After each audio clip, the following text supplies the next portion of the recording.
The production of this video was made possible by donors to the Orchestration Online Patreon initiative.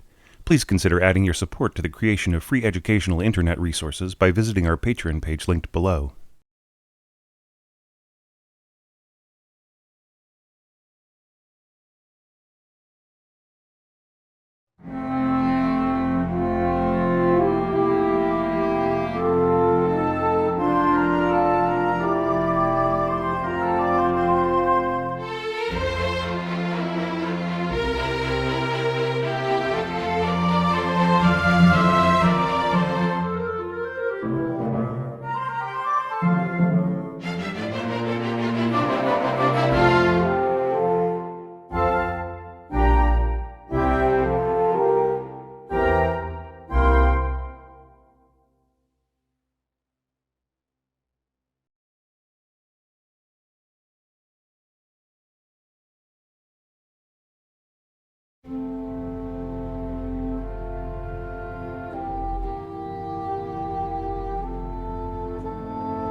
Wonderfully imaginative, Joseph, and a really great way to start this 8th compilation of entries from Orchestration Online website subscribers. Yeah, I mean, there's so many cool things happening here, and I think that occasionally, at times, you sort of overdo things a little bit, like some of the motion here that you've got in this bar kind of sort of clouds the purpose, like it interferes with the flow of the line here. Like there's a certain purity in the way that Beethoven has set everything up here, and I think when you add a lot of a lot of additional contrary motion and movement within the parts and so on, I think that it really distracts from from the whole purpose of the intro, right? Which is to sort of set up the mood for the entire piece, right? To kind of give us this kind of breath of kind of peaceful, good spirits, right?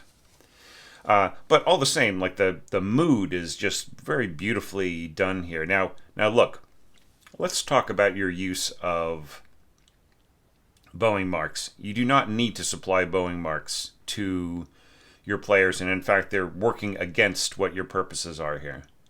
So like you are possibly thinking, oh well, you want a nice straight long tone here, kind of long bows, but like if we're at Adagio Cantabile and you are giving the players nothing but a bunch of down bows in a row and you're marking them tenuto, sort of kind of a long bow, sort of a kind of a zooming sort of a thing, you're actually working against what the players can supply, right?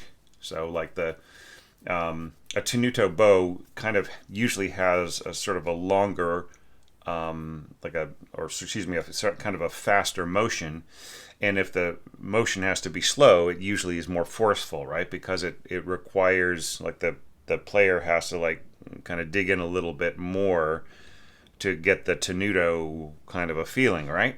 So like what you've scored here kind of works against it. Why not just leave out all these down bow markings, right? Because I think what you intend here is a kind of al talone, right? So with the talon, right, of the bow, like in other words, from the frog, am frosch, it would be the marking in German. So it's just you don't need nice long zooming bows here. You just need it just basically just really soft, gentle, backgroundish kind of bowing, right? And then here, like, even if the players needed to be told, it's still unnecessary, right? Because like down, up, down, up, right? they know what to do. All right. And this is really strange. This little moment of tenuto in here, and then a couple of staccatos. I'm not really sure that that really does anything, right? So I think that this can be redone. There's a sort of a strange problem here that you haven't joined all of these bar lines together. This should be one solid bar line in each group, right? So maybe that's just the way things worked out for whatever application you were using. And then, I really love this long roll here. So if you have effects like this, which sort of is going to feel a bit edgy, a bit almost like a tremolo in the strings, then none of this is going to come through anyways, even if we were really clear on what your intentions were, right? This is all fine. I would recommend using a quadruple beam at this slow of a tempo, right? So like you are taking my advice and keeping it pretty slow. So yeah. So here you'd have a triple beam with the flag, right? So with just a stem, you would have a quadruple beam and a triple beam with the flag, and that would make everything work out. Okay, and this is lovely right in here. This little harmonic here on the A, really simple. It's just a octave node on the A string. Yeah. Now as to this harp playing right in here, it's not really going to come through all. I mean, you can barely hear it in the mock-up, right? So the mock-up is not lying to you in this instance, right? I would say that like lower plucking at a mezzo forte, and you'll hear that harp come out. But do you want that, right? And then like these glissandi, it seems to be so gentle and so ethereal that it kind of doesn't even make any impression in the mock-up. And the same thing is true here in this glockenspiel part. Here you have your player is sort of leaning into the part, and the way your mock-up has chosen to interpret this is to just keep crescendoing, right? Till finally, like right around here at mezzo forte.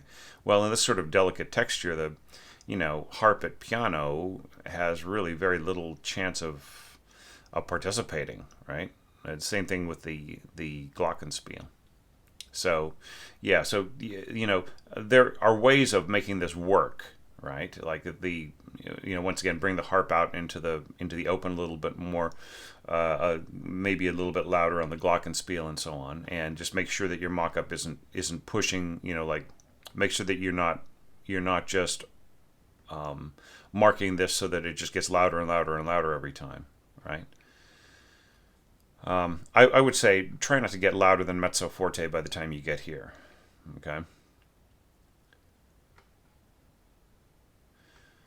I mean, and also like, if you're going to push here, don't you need to pull back a little? Da da da da da. Or just a little pull back here, and then, ba da. Isn't the crescendo right here? Da da da da da da, and then you don't want to push into the dot rhythm, right? You can cut this da da da da da da. You could already start diminuendoing from right here, right? So maybe a little bit more planning is advised here.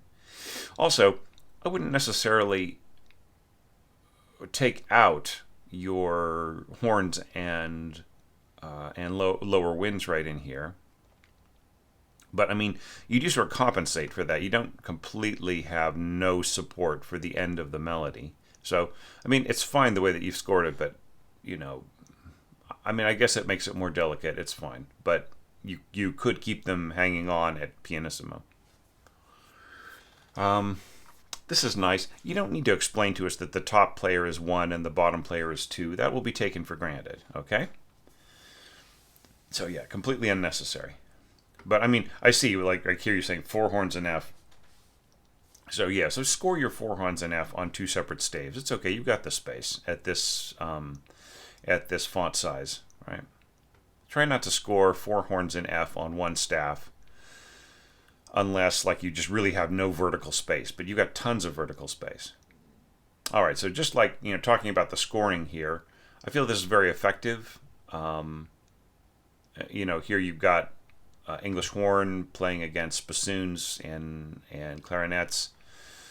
That works pretty well, I feel. It's we can hear it in the mock-up. That is not lying to you. That will have a wonderful kind of sound. And here you've marked this solo, and it comes out of your mock-up as a solo would. As the player and the conductor controlling the orchestra would have it balance, right? So that's pretty good, I would say. This contrabassoon part here might be a little stronger or a little coarser than you might have planned, right? But they'll keep it soft, but it might not be as incredibly smooth as the mock-up is telling you. But then again, it will be doubled by the lower cellos, right? I think this would be probably played divisi or so if it's divisi, so the lower divisi cellos there. But yeah, I mean, adding this much weight on those Fs and so on and so forth, like you're really not giving your harp a whole lot of room here at piano to be heard. And especially not with this rumbling going on from the timpani. That will just blot out a lot of delicate stuff that's going on that you intend.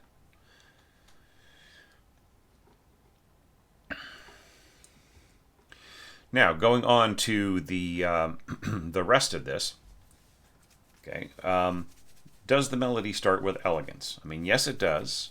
You've got a lot going on here in your oboe and clarinet parts. Now, you start off with this beautiful mixed sound, like you've got two oboes, two clarinets, and so on.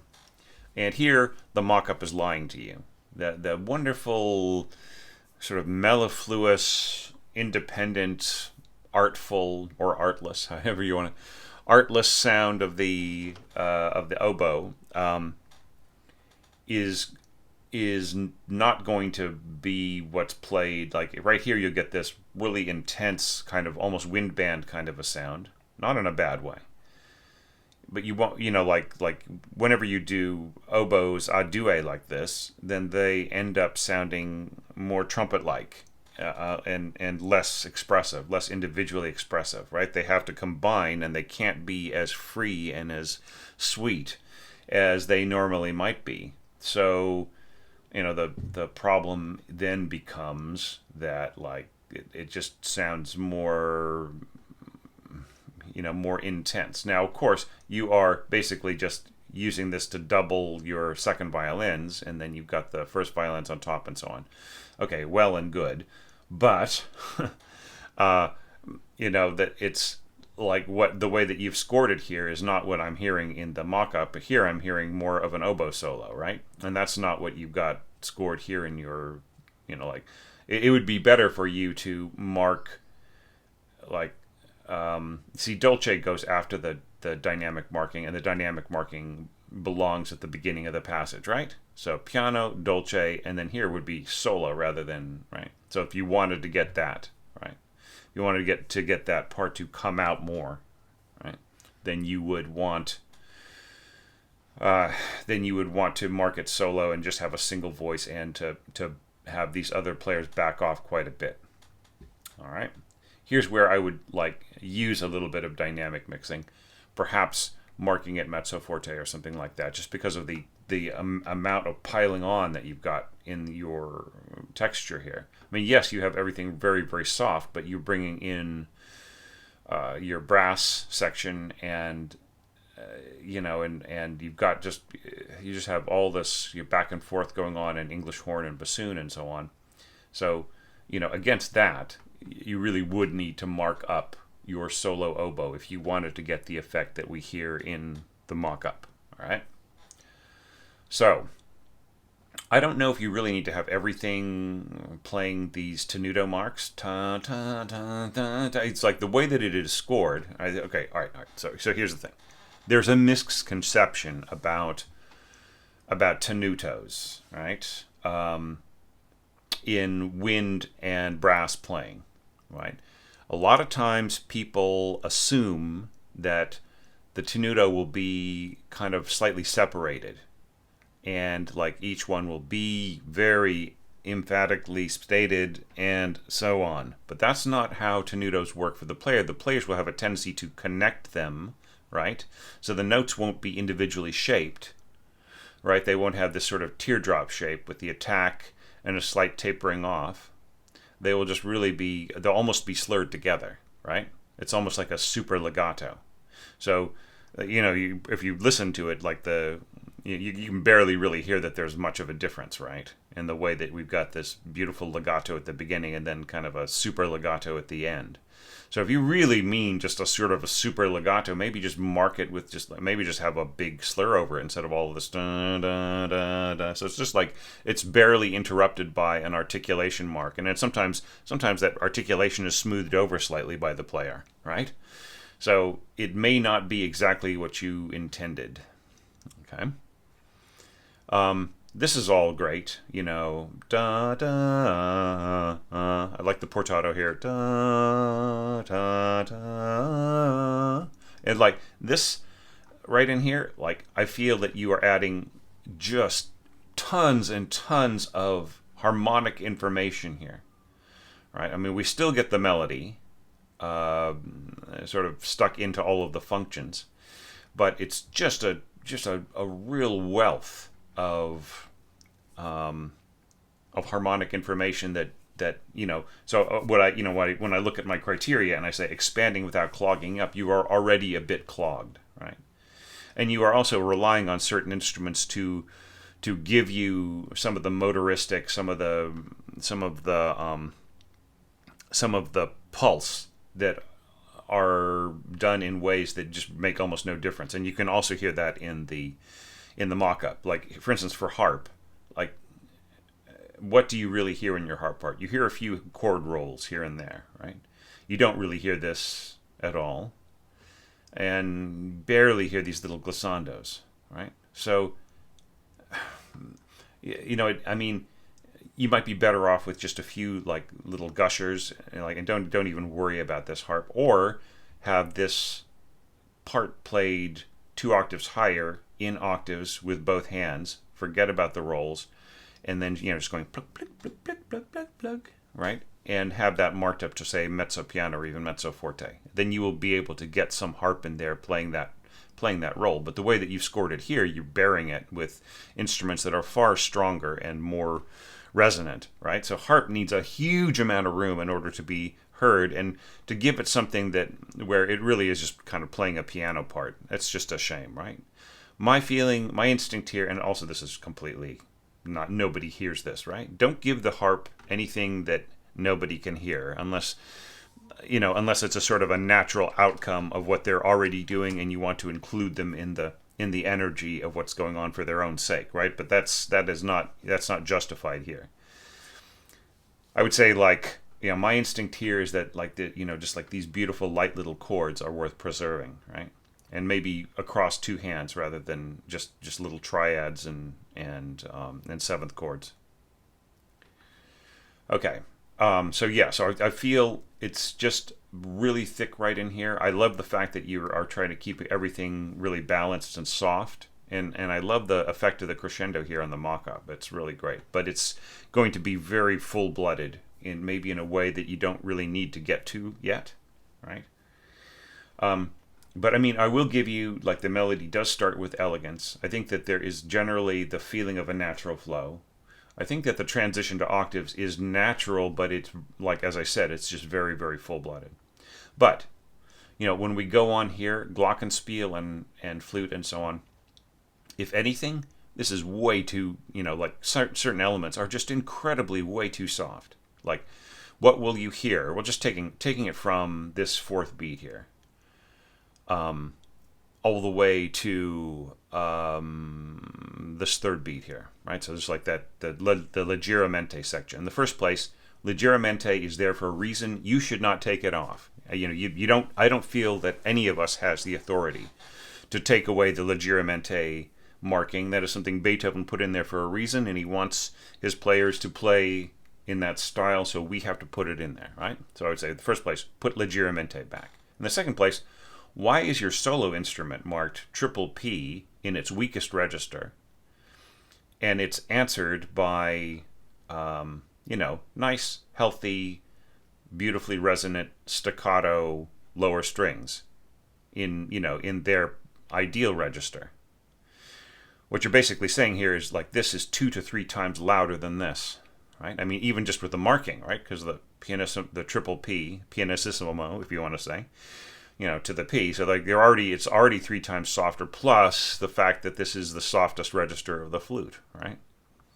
So some rethinking is drastically needed here. I would say this flute part should be marked mezzo forte or even mezzo piano, right? Like something like that. And these parts here in the harp and the glockenspiel, right? So like, I mean, everything could be marked piano with a little bit more weight on the flute part here, because I can barely hear anything. You can barely hear this glissando here.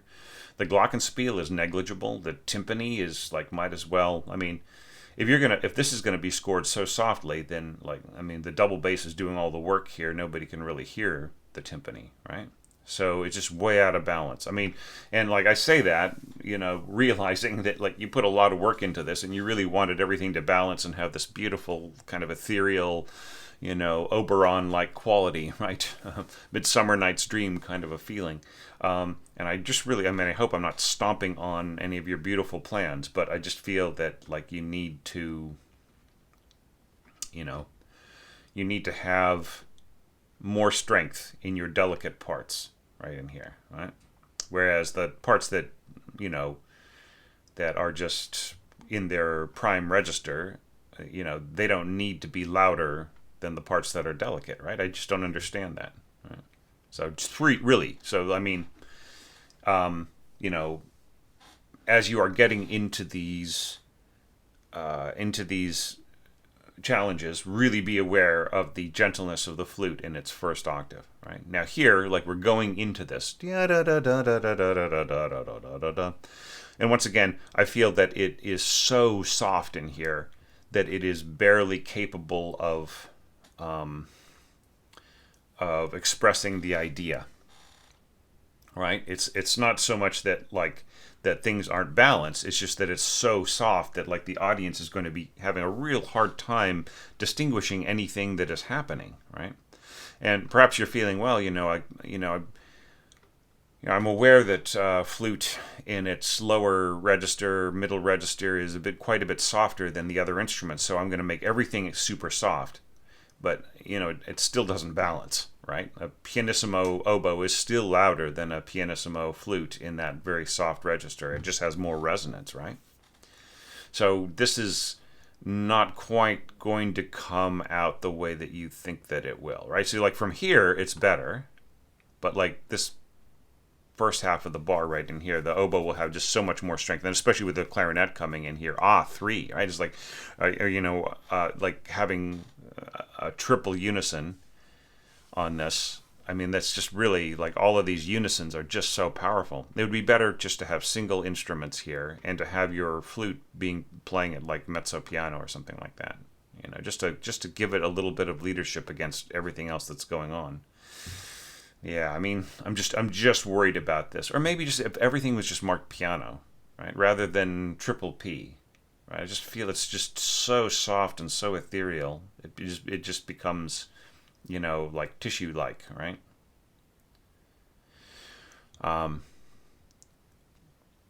So yeah. But going ahead, like,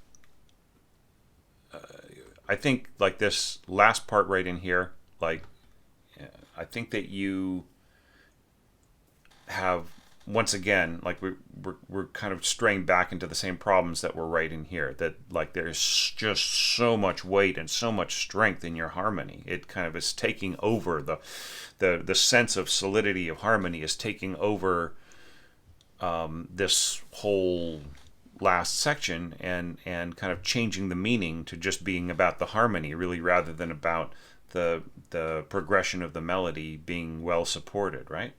So I would say just lighten up. Like, you don't need the harp here. It's really not saying anything. Nobody can hear it, right? So if that's true, cut it. If you want a nice balance here, just, don't give yourself like 3 and 4 pitches per string part. Just like 1 or 2, right? Balance things according to like the weight and the function and the natural strengths of the registers of the instruments, right?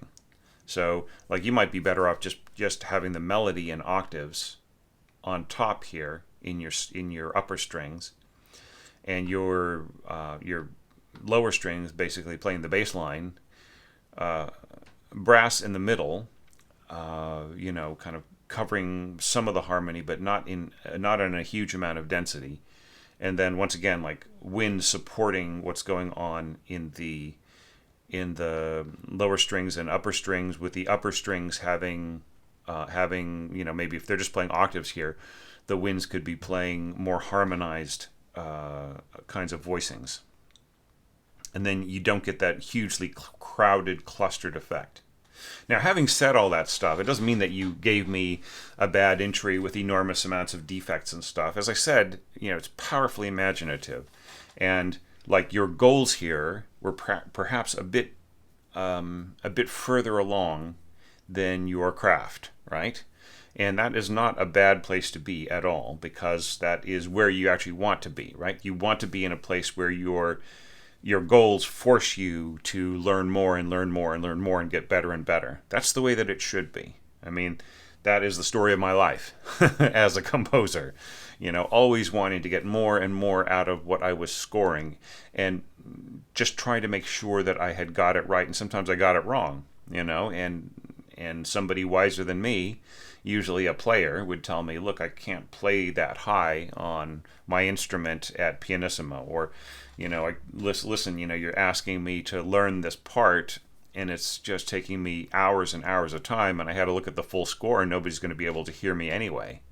So maybe you could simplify my part, So just, chances like that, I was so lucky to have. Right, so what I would say is just really, look at some more ethereal scoring. There are some great ballets of that time that, where the orchestration like really, tries to bring out the harp. I would say Delibes, right, and Tchaikovsky, like that's a couple generations ahead of Beethoven, but say like some of the opera composers of around that time, or Berlioz, like or Weber and so on, just like when they were going for kind of more ethereal effects. If you want to stay true to the period, and if you don't care about the period, but you're just like interested in this very ethereal scoring, then go forward to Stravinsky and Ravel and Debussy and so on. Just people, really master orchestrators, and just look at how they balanced everything and were able to bring out certain effects like harp and celesta and Glock and Spiel and so on. All right. But anyways, it is such a great way to start this particular compilation. So don't have any regrets about this, but just, anything that I said that would be useful to you, Joseph, then take it. And if I've said things that really don't make sense and not really helpful, then you do not have to justify a single thing. All right. It's just my opinion. It's just my urge to protect and enlighten my fellow orchestrators and composers out there. That's all it is. It's not any way a judgment on you. So I actually feel it's really great, and it's one of the most original things I've seen in this challenge so far. So you should feel good about that. And I absolutely want to see what you're going to do with next year's orchestration challenge if you have the time to join us for that, because it is completely different from the Beethoven, and in fact it is in a style and idiom and by a composer who might fit your fascination for delicate coloration or phantasmagorical interpretations. Okay? All right, so now let's take a look at the next score.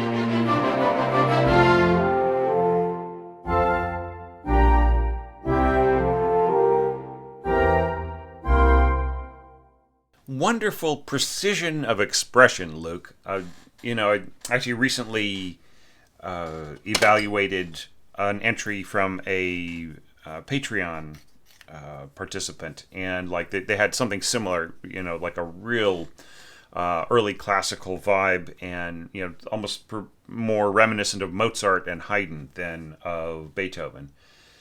So yeah, like there's something of that going on here, but I feel that you're still closer to Beethoven in this particular interpretation.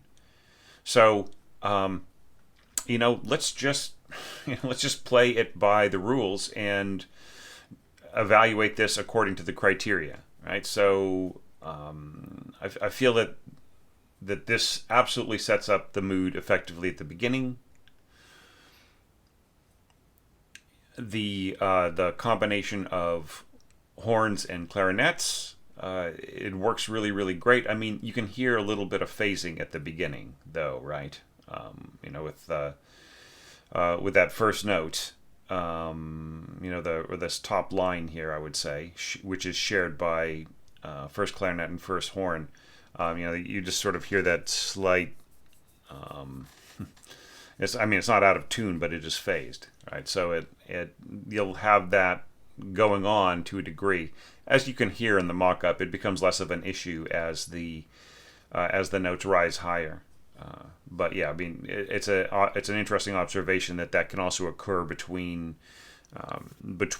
clarinet and horn parts that are played softly in the middle register, or say the top of the chalumeau for the clarinet and the middle register for horns. So, I mean, the phrasing is a little strange here. Here you've got a slur there, and you have a slur here, right? So so I think that you should have tried to keep this together. So just slur this and then slur this, just like slur the whole bar for both voices, right? And this should also be slurred, right, to match what's going on there. You really want a nice integrated, homogeneous kind of slurring right in there. And I really love the progression, like the way that it opens out from the first clarinet part to the first oboe, and then adding the octave with first flute and so on. And yeah, it's just very charming the way that this is all scored. And and you keep the support solid and simple. And of course, the lower strings right in here are great. So yeah, so really, about the only thing that I would say is, like, you might be missing an opportunity to stretch the third bar a bit, right?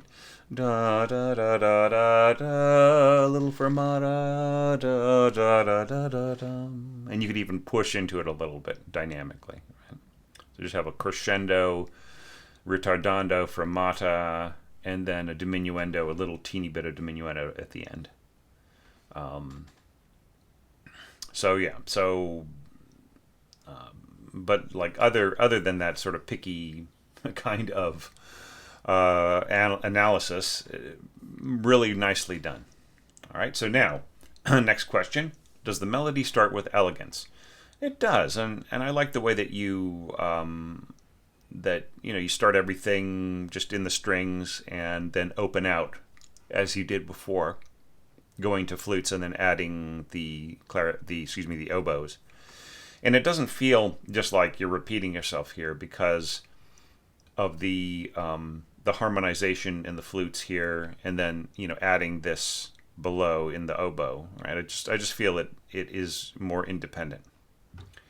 Okay, some potential problems. Here you broke the slur, right? But I think that you could make your slurs a little bit shorter, right? So up, down, up, down, up. Cut this. Down, up, down. I think is just, much easier on the player, and they can get, just as much expression as they like out of it if you make life easier for them. Now, it's not to say that what is scored here isn't perfectly possible, right? It's fine. But Yeah, I mean, you could, and, looking here, you can, this is kind of nice. You've got the ta on the downbeat here in these instruments. So that brings everything together collectively.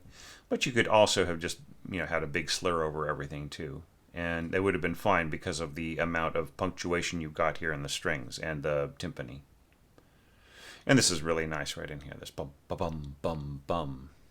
Nice. And then dun, ta dun, dun, ta dun. All right. So, is there a natural flow? Yes. Does it expand without clogging up? Yes. Natural transition to octaves? Beautifully done. And I really don't see any problems of balance or color here. So that's great. Now we get to the Leggermente. And so solo first, clarinet, and bassoons, and then I think that if these people are solo, then these players have to be solo as well, right? Each a solo. Just maintain your consistency here. Not to say that like people will be arguing over whether or not like who plays a solo and who doesn't. It's just it's just less for the conductor to think about. Also, solo. In today's engraving, the standard is to have a small letter at the beginning rather than solo. It almost like when you put a capital letter on it, it almost seems to the player as if it is the name of an instrument rather than a function, right? So small s solo, that's technique text, right? It's just like saying, this is what number one does, rather than putting like number one. Like number one clarinet, right? CLAR with a capital C, right? Would be more what they would be used to seeing, or CL1, right? So capital C, small l, period 1, right? So just like, that would be something that they would be more used to seeing in terms of a capital letter being used. So try to save it's sort of like, you always have a capital letter at the beginning of a proper name, right? So you wouldn't spell my name Thomas with a small t, unless I were like, E. Cummings, right, or something like that. Somebody who always used their like a small letter on their poetry as their author title or their author text. So just leave the solo as a function in a small letter. All right, that's the common practice that I see now. Okay, so. This is nice. Da, da. Okay, so this all works for me. Contrast with theme is great. Contrast between lines is great. One little problem, though. This bum, ba, bum, bum, ba, bum. See, by just having this timpani like this, right? Actually, two problems. So the first one is that, like, we're setting up the seventh here, but the pitches are too close together. The B flat and the C are too close together, right? And then here, we're setting up the like a sort of a F major 6/3 chord, right?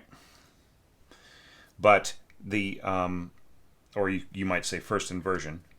So the problem here is that it's just an awkward kind of harmonic voicing.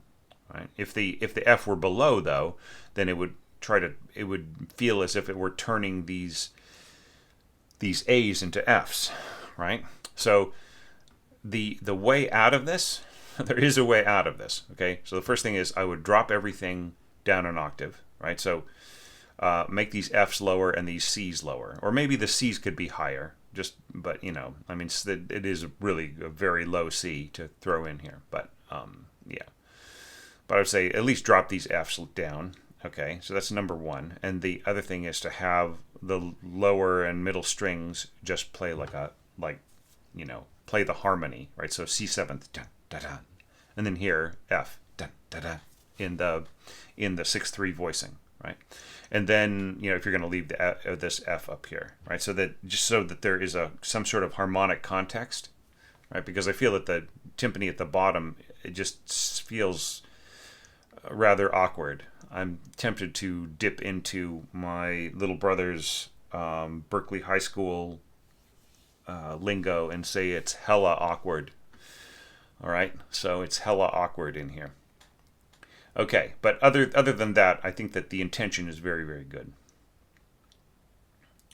I mean, if you are imagining a modern orchestra, then you could easily go C B flat, right, and then A, because you've got the kettles, right? And the player the might just opt to just pedal down from from the B flat to the A over the next bar, right? So, I mean, there's a bunch of different ways of dealing with it. All right, so now here we go in. So this is all individually bowed, right? Yeah, da da da da da da da da da da da da dun dun dun. Okay, I like the intention here. I like that you have some harmonic density setting up what's happening ahead, although it could be a little bit more collectively, integrated. I feel that like this stands out a little bit over this. So there could have been like the bassoons could have come in a little earlier so that sound was expected, right? Another problem, you're not giving us any new dynamic. Like this is a crescendo, right? So what is this, right? By the time you get to crescendo to here, what is the dynamic here? If this is crescendo from, I don't know what is it? You need a fresh marking here. So I would say piano crescendo, or at least, if not whatever. So crescendo 2, and then whatever the dynamic destination is by the middle of this bar, it should be in these parts, right? So if it's mezzo forte by here, then these parts should be marked mezzo forte. Otherwise, nobody really knows what to do, because this is a new entrance, right? And it's another great way of differentiating something from a previous, like, if this were a solo and so on, and it would marked, so solo, piano, leggermente, and then you come in with a different dynamic here, or even just a different marking if it's still piano, then the player also knows that they're not still playing solo, right? So that's another way for them to kind of figure out that they're in a new place. All right, so so crescendo, piano. So I think that you should, don't do text, do hairpins, and give us a destination dynamic. Like when does your crescendo achieve its goal, and what is that goal? So is it forte and then piano subito, right? And then I would mark piano subito in a modern score, even if it's done in an older style. So and then you have this beautiful horn stuff going on, dun dun dun, and I would have the horns actually not slurred.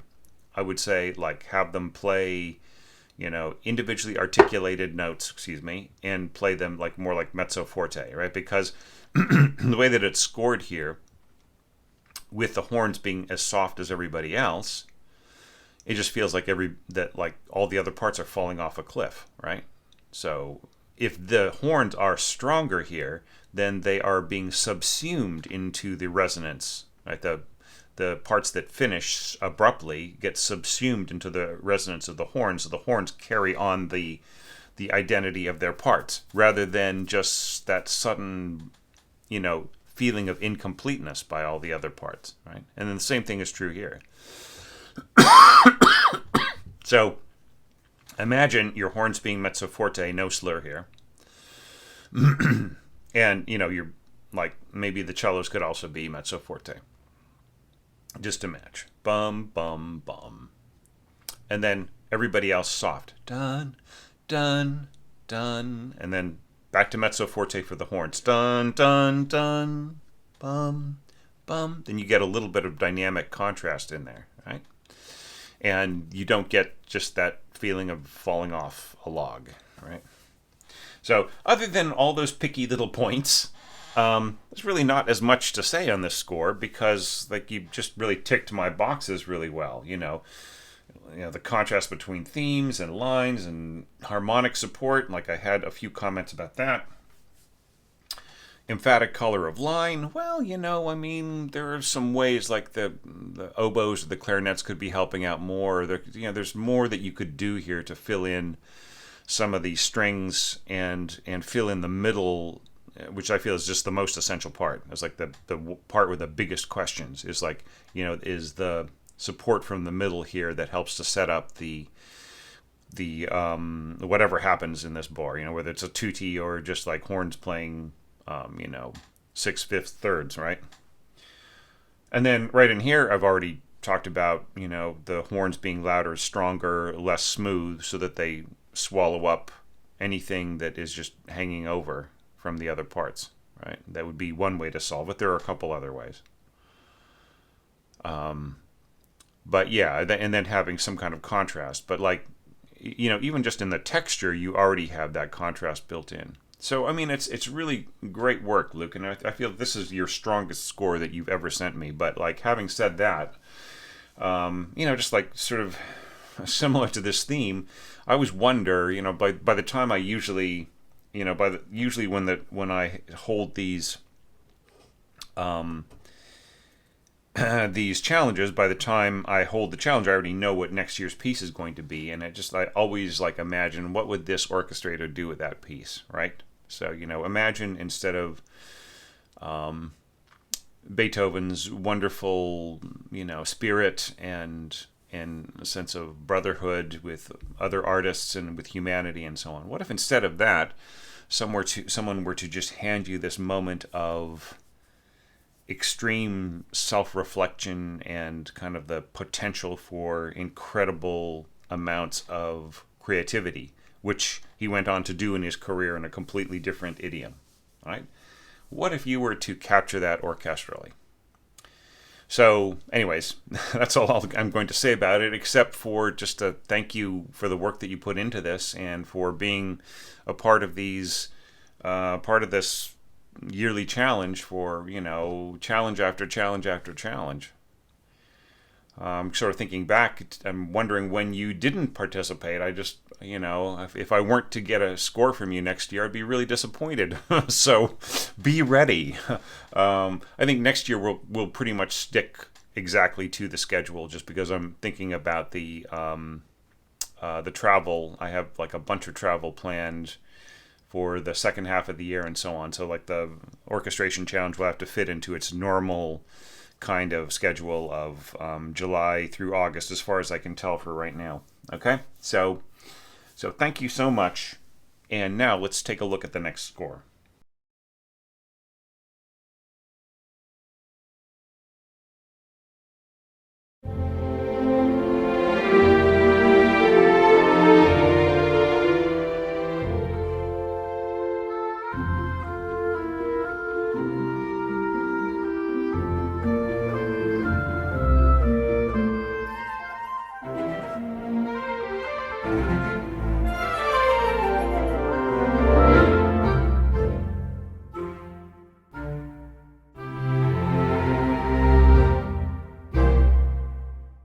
Great work, Evan, and another arrangement that really rings true in a lot of ways with what we know about Beethoven's style, about that period, and so on. I mean, especially right in here. This just felt so authentic to me. I mean, it doesn't mean that it is authentically the way that Beethoven would have done it, but it just rings true with with his style, at least to my ears.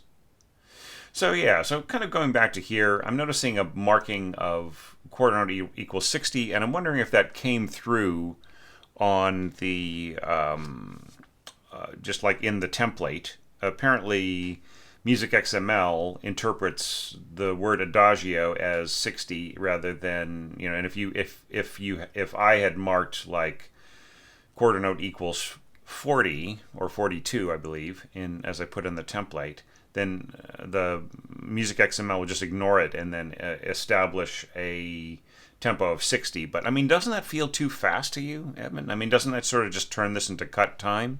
If these two tempos, like this one is half as fast as this one, yeah, I mean, consider also, like, don't forget, like look at all of the stuff that I lectured about in the pitfalls, right? And if the translation, the music XML translation to your notation application is coming through wrong, then just watch out for things like that if they happen again. All right, because absolutely, like, I think you're missing a chance here to be incredibly expressive. Now, to my preference, I feel that the crescendo should end, like the peak of the crescendo shouldn't be here on this second bar, because do you notice how, like, you end up with this pooping out, sort of like da, it's like, it's just like but the da da da da da dum, right? It is going da da da da dum. It's just pushing towards the middle of the bar expressively, right? So shouldn't the crescendo go up to here and then diminuendo at the end? Da da da da da da da da da da da da. Right? I think that, like, and you could even put a fermata in there. So imagine this at 42, crescendo to the middle of this bar. You could even put, like, in a fermata here and a ritardando, maybe a tempo, or just leave it alone. Da da da da da dum, diminuendo out at the end. Now, I think this is interesting that you interpreted that single eighth note at the beginning of this bar in the second voice of the clarinet, which would be expressed here by this F down here. You interpreted that as stopping the support of the melody, and then just continued on with your horns. So in this case, it's not so much that you were tricked into it, but more that you made that decision based on, perhaps, on the way that the music was scored. Because, like, the lower part, the left-hand part, continues on into the fermata, right? Or has a fermata on it. So, I mean, that's all cool. So it's more deliberate, but you ended up keeping up the support on just through the horns, and that was enough. So this, I'll cut you some slack on that with this.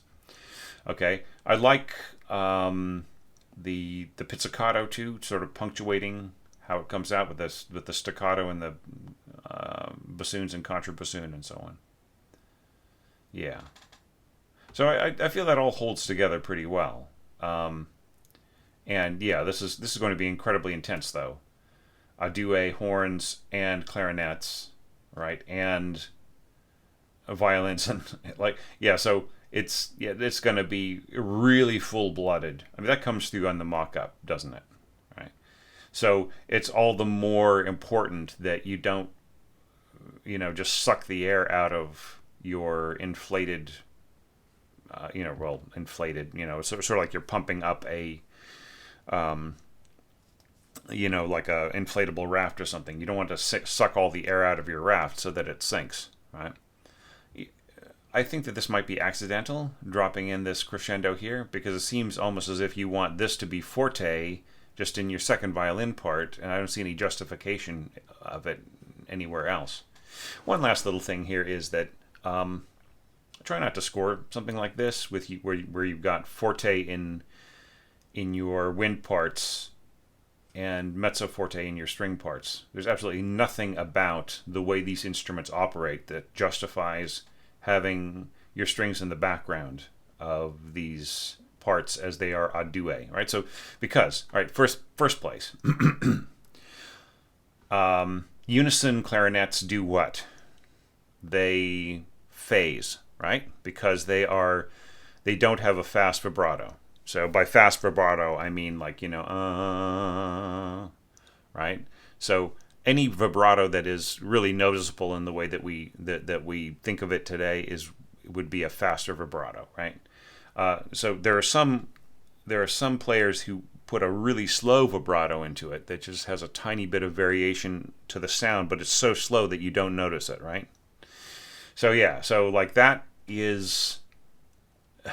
So but bassoons, for instance, here they will be they will actually be restricting some of their expressiveness, and they'll have a more solid, kind of a slightly cloggy tone to them. And here you're forcing them into a really exposed place, right? Because they don't have anything doubling them from below, right? They don't really join up until the third bar, right? So they're going to stand way out, and especially with the ad due scoring. And then the horns here, there's nothing wrong. Like they won't have a phased sound, but they will have like that intense brightness. And then the clarinets will have the phased sound, right? So it's just really like it would be better to have everybody with equal amounts of power here, and then you would get some of that balance, and you'd have less of that phasing. But as far as that goes, you could just cut out all this ad due stuff and just still get a really beautiful sound. And I mean, especially from your solo clarinet here, right? Okay, so now let's go on to going to this section. Did you set the mood effectively? You sure did. But consider those options of slowing it down to 42, maybe putting more emphasis on the middle of this bar dynamically in terms of pulling at the tempo and everything else. All right. Okay. Now, this is just so lovely, the way that you sort of manage the pizzicato playing around the second violins and so on. So it just depends on which part do you think is more important, right? So if you feel like the second violin part is more important, it really is the first violins who should be playing it, right? But I mean, this will work fine, right? But I would have a tendency to give this to the first and this to the seconds, right? But it still works fine. It would be great if you didn't leave off dynamic markings in the new section, right? Because last these people heard in the clarinet parts, they were at piano.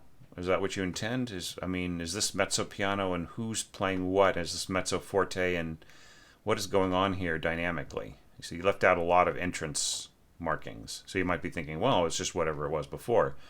Not really, because this is a new section, right?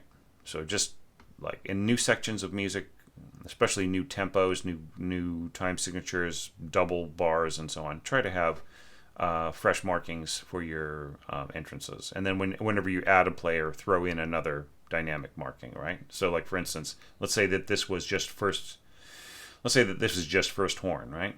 So when you get to this place where you have two horns, throw in a dynamic marking for the second, right? And maybe have that in second voice for this, just for the first bar. Okay. So now, going back to this, so I'll just assume that you decided that pretty much everybody was supposed to be sort of mezzo forte-ish, mezzo piano-ish. Okay. I would try to have everybody be the same general dynamic. Okay, because I think that it's balanced really nicely the way that you got it scored. I don't think I would score a I don't think I would score backgroundy harmonic parts higher than the melody, right? As you've got here in your second violins.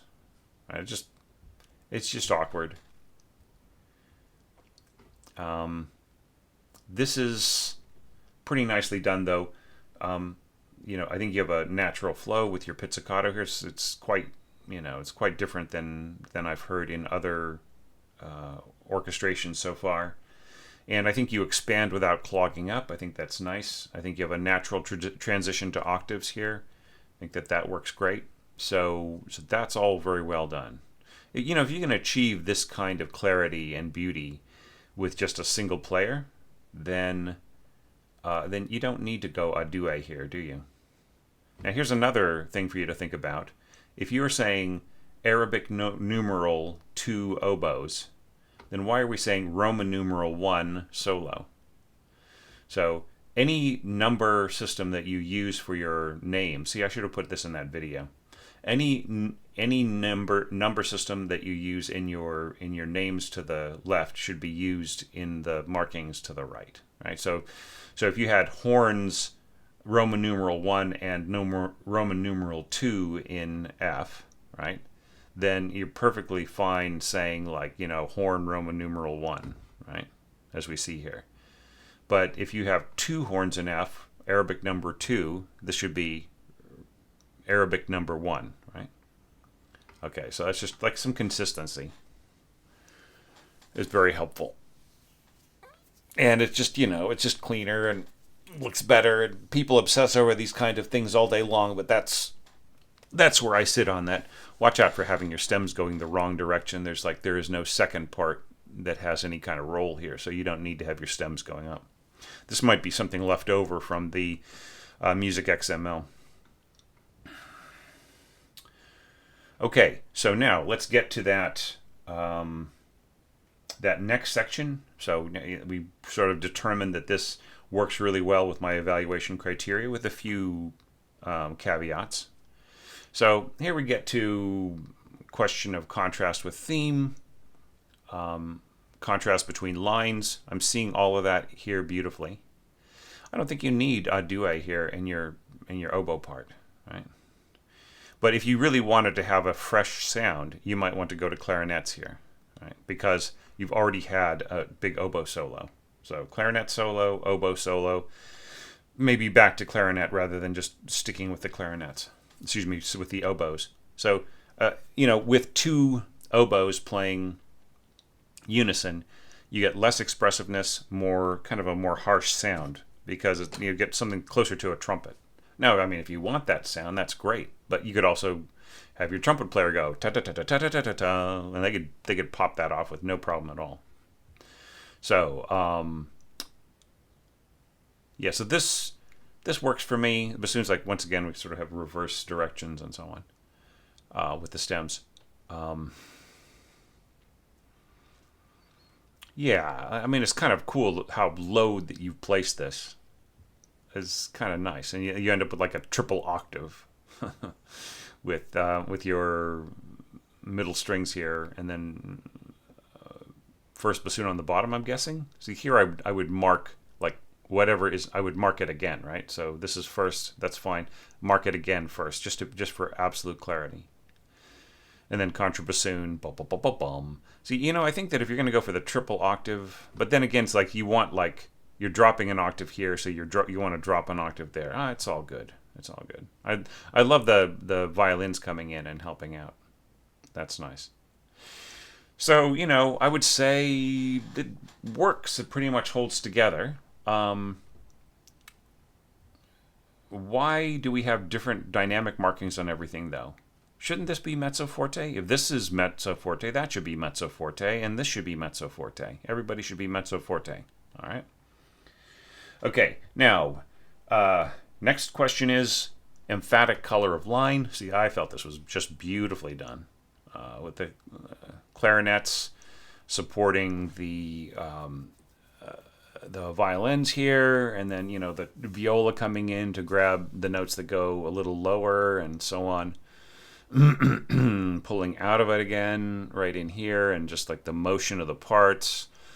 And then, then filling in the harmony right in here with your brass. That fulfills the whole question of harmonic density. I like the fact that you pushed forward to the forte and mezzo forte right in here. That's also very, very cool. But once again, like, look, you don't need to have your winds louder than your strings. Just everybody, like, you know who needs to shut up is the brass, right? They're the ones that are overpowered. I would rather you had everybody get louder here, everybody go to forte in the strings and the winds, and had the brass go to mezzo forte. And then this will balance much better than the way that you got it scored. It's very fiddly. Like, you got this da da da da da da da da da da da da da. It's just I think that it might work better if just everybody were going crescendo forwards at the same rate, and then they all ended up with at a forte or mezzo forte here at the end, right? And then here you've got, you don't need to go mezzo piano. I mean, this works. I mean, it's. I mean, I'm kind of curious why the double bass doesn't have a diminuendo. Bum, bum, bum. I guess that's all right. Now, same thing with the contrabassoon part. So, yeah, yeah, just things look a little fiddly the way that they're scored, but but the intention is pretty clear. So I feel that you did really achieve what needed to be achieved, but you could do a little cleaning up in here. So harmonic density setting up, you maintain the strength, you like go to like a kind of a very bright texture here, which I think is cool, and then you really drop off in terms of the dynamics and the roles of the instruments and so on. And here, like you sort of want your oboes to sort of stay in the game as the the folks most responsible for carrying the arc of the melody, right? But you could have supplied a different instrument. You could have like had taken the oboes out and had the flutes on top to kind of give a little bit of relief to the ear too. So there were a lot of different possibilities.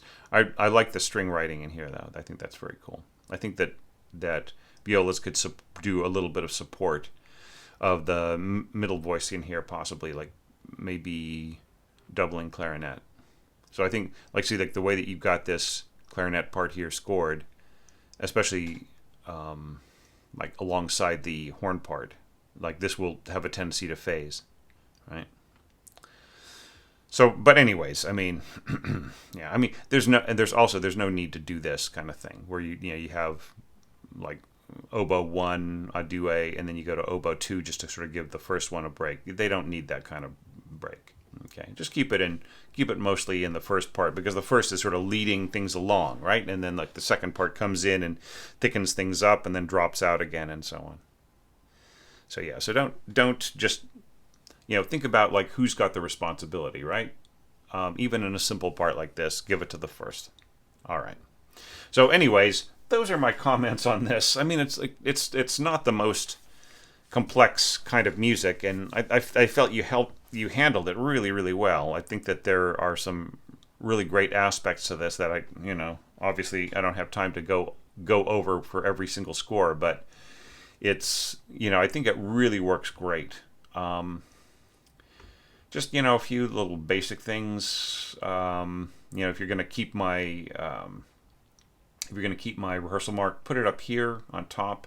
The beats per measure should follow the tempo text and so on. So yeah. But other than those picky little details, I think it's pretty well done. So great work, Evan. Come back next year and give that piece I've been sort of building up, our mystery piece. Give that one a try, because it'll be a whole different ball of wax and exercise a completely different part of your imagination and your tool set. Unless you want to interpret it in an early 19th century style, that might actually work. All right, so now let's take a look at the next score.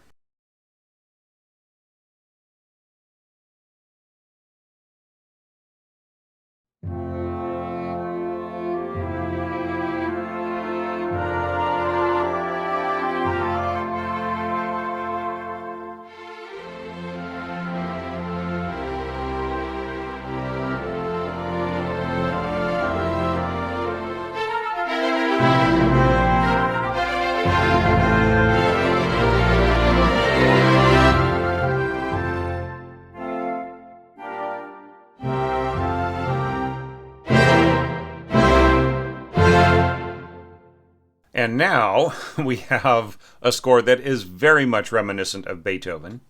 And Christian, it seems like you are pretty familiar with a lot of elements of the style and some of your scoring here in the horns and timpani and so on. It's very, very reminiscent of things that you'll see in a Beethoven score, particularly like the first few symphonies. There are a couple pitches.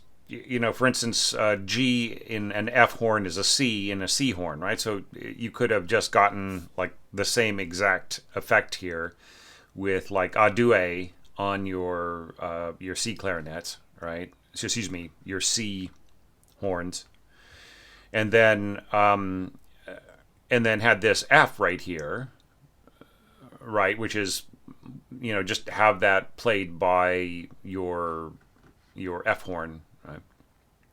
Which would be playing it as a C, right? So just like that way you don't get the stopped F, right? You want to kind of, if you are subscribing to this particular era, you want to avoid as many stop pitches as possible, especially in like a nice open kind of a forte backup, support like this.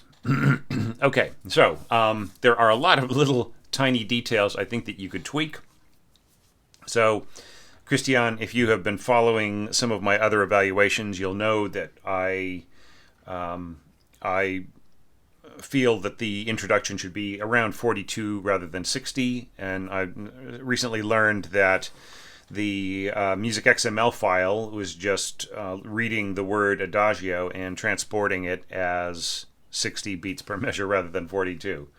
So I can't really blame anybody too harshly, but I mean, certainly if you played back your mock-up for yourself, this must have felt a little too fast, right? So,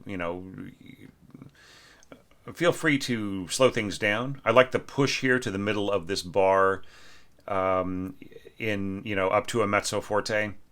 I think that you could also go ritardando to a fermata here, right? And then the diminuendo at the end is perfectly in character. I really like the stacked F octaves here, which, to people who are not that familiar with transposed reading, this written C here is going to be doubling the first bassoon. Then an octave higher than that will be this written C. And then the little taps on the timpani, which imitate the hammer striking the low tones of the piano. So that all works beautifully in the lower register. And then we've got this lovely chorale here in our wind instruments as you sort of build. You start off with clarinets, and then the clarinets drop down to a subsidiary role as the oboe continues on, and then the flute stacks on top of that, and all three of the parts work together. I feel that that's just really strong scoring, and it's actually, to a degree, it's actually a very simple approach to take, and yet it has such richness and such logic to it.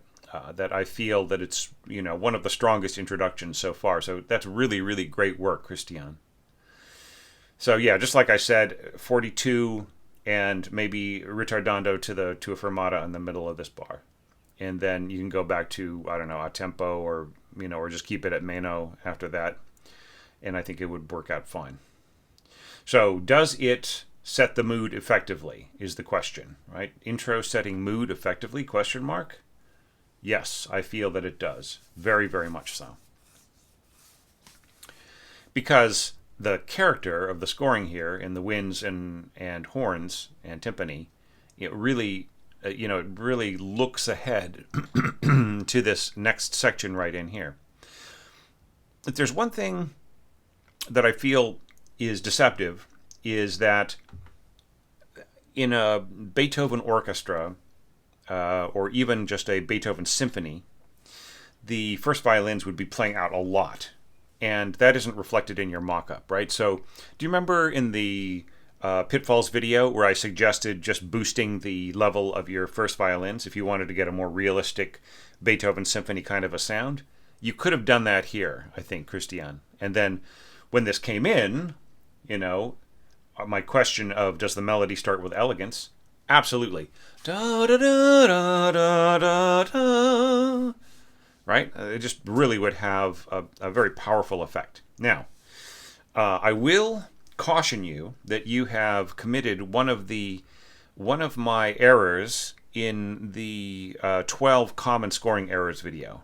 Right? Do you remember that I cautioned my the people who are working on scores, like transcribing and so on, and maybe entering these orchestration challenges, to not just drop the piano's slurs, the piano's phrase marks onto the wind and string parts, right?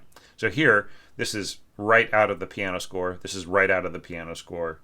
Here, this is not really the piano score, but you're treating it as if it were like this nice, smooth, long phrase and so on. So it's very pianistic, all right?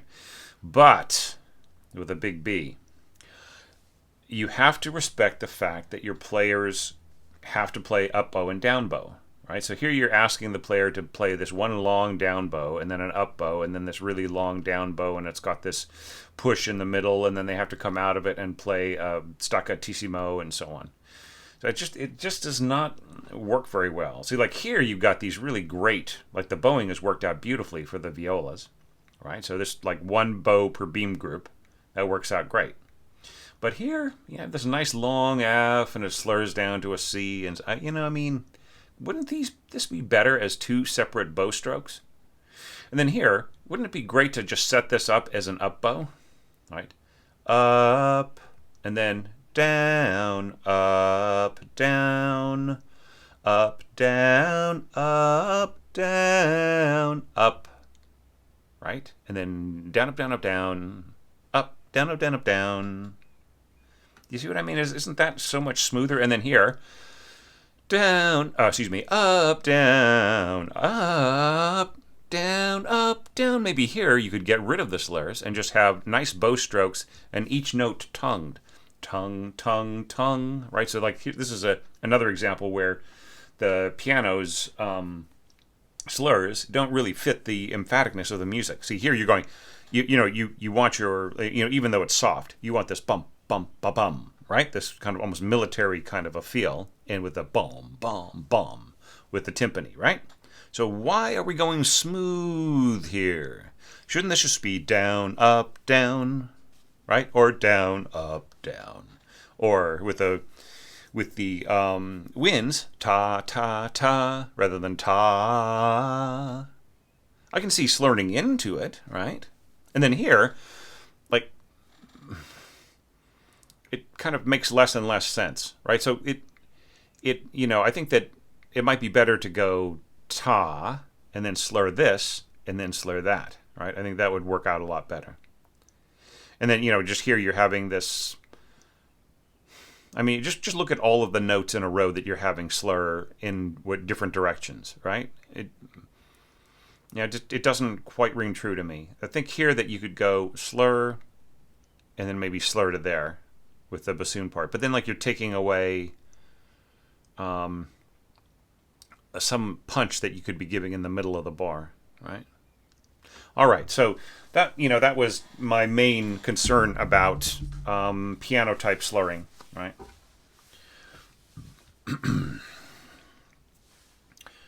But aside from that, just to go back to the scoring, does the melody start with elegance? Well, we're not really hearing it in the mock-up, but with the force that you would get in the first violin part in a standard Beethoven type of performance, yes, right? And then this is really nicely done as well. So, once again, this should be up, down, up, down, up, down, up, down. And then maybe portato here, up, down, up, down. Or maybe this should all be down bow, down, up, right? Okay, so I feel that this holds together really well. Like, is there a natural flow? There's a beautiful flow here. Is there a natural transition to octaves? Yeah, pretty nicely done. There's a little bit of dicing around with the original harmony in here, and I'm not so sold on it. Right? Like, if I were your orchestration teacher or your composition teacher, I would want to sort of take this apart and maybe correct one or two little pitches here and there. But it's certainly not done unintentionally. Like what you decided to do in here is definitely by design rather than by accident. So so that's fine. I'm intrigued by the second bassoon part right in here, having all this motion right in here between the cellos and the violas. That in itself is clogging up the sound picture a bit here, right? So expanding without clogging up, I can't say that you don't clog up a little bit just because of the the kind of the intense the way that this is really working a lot, right? But I mean, it's more in character of Beethoven, I have to say. Like sometimes the internal workings of his harmony and his harmonizations of the melody and so on would be pretty intense. So I feel that you may be imposing some of that onto this in a onto a Beethoven score of a period of Beethoven where he had not really started to do that so much yet, right? So like this is the Beethoven of the, if you divide his work into decades, this would be like, like the 18 teens, right? So late 18 teens, I think. Or no, that's not true. It's the late 1800s, right? So I think it's 1809 when he scored this. So yeah, so going towards the 18 teens. I might be forgetting, so apologies if so. So yeah, so I think that transition to octaves feels natural. I think the upper, curve of this melody is beautifully scored. I think some of the internal workings here are a little strange, right? But like not irredeemable, but they just need a little tweaking. Okay, and I like the little surge in the middle here. You could have the flutes come in here at mezzo piano to get a better curve. All right, so now, forte, leggermente, right? And I'm glad that you are preserving the leggermente marking. So that's really, really important. So here, some people are choosing to slur this. You're choosing to not to. Ta ta ta ta ta ta ta ta ta ta ta ta ta ta ta ta ta ta ta. I think it's kind of interesting how you're having the oboe connect to the both groups of violins, right? So we just sort of drop off the top, and you have this, you have this held note here, and then it's, then you have this bum ba bum ba ba ba ba ba, and then here instead of going da da da da drop, you go da da da da da dum.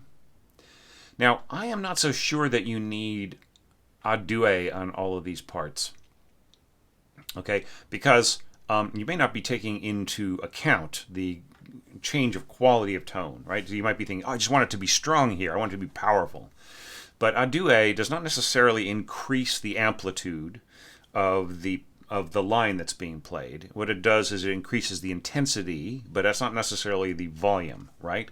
And by intensity, what that means is since you have two instruments up here, the flutes, that both their tone production is achieved by whistling the air over the tone hole, you get twice as much whistle out of it, right? So you twice as much whistle, not twice the volume, all right? But you get more intensity of tone. Here, since the players have to be very careful, especially with longer held notes, not to vibrato too freely, because otherwise the two parts that are vibratoing freely against each other would just sound crazy or just weird, right? So they have to really control it and make sure that their expression is dead on together, so they're less freely expressive.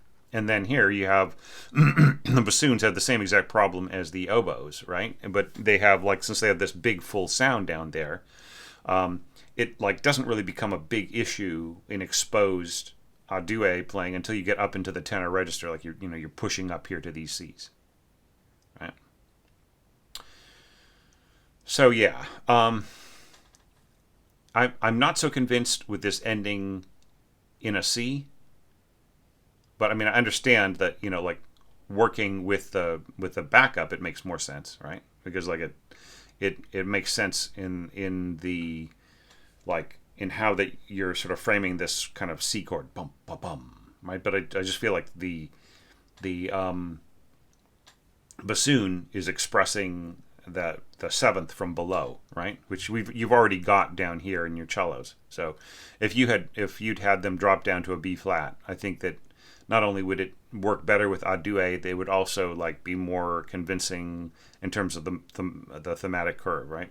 So, all right, but like in terms of my evaluation criteria, contrast with theme, I mean, you got this tutti going on here, so everything is very nicely blended together. But like when these elements come in, since they've already been used before, there isn't as much of a contrast, and especially with you playing a due and having this pitch doubled here on the A, right? So it doesn't have that same power of freshness. I'm not saying that you had to follow that, but it's just one of the criteria. I'm just sort of judging whether or not that, how much power is that. Now, is there contrast between lines? Really nice. Harmonic support is beautifully scored right in here. All right, so to the extent that this approach here in the melody had to happen in order for this to work out, then you get 100% from me if I were scoring this, if I were grading this. All right, now here you have decided to add this little kind of contrapuntal element in here with the bassoons. My problem here is not so much the element itself, it is the closeness of the lines, right? So here you have, like, you've got motion in sixths, right? And then you change that to motion in thirds. And then you sort of have this leap up here,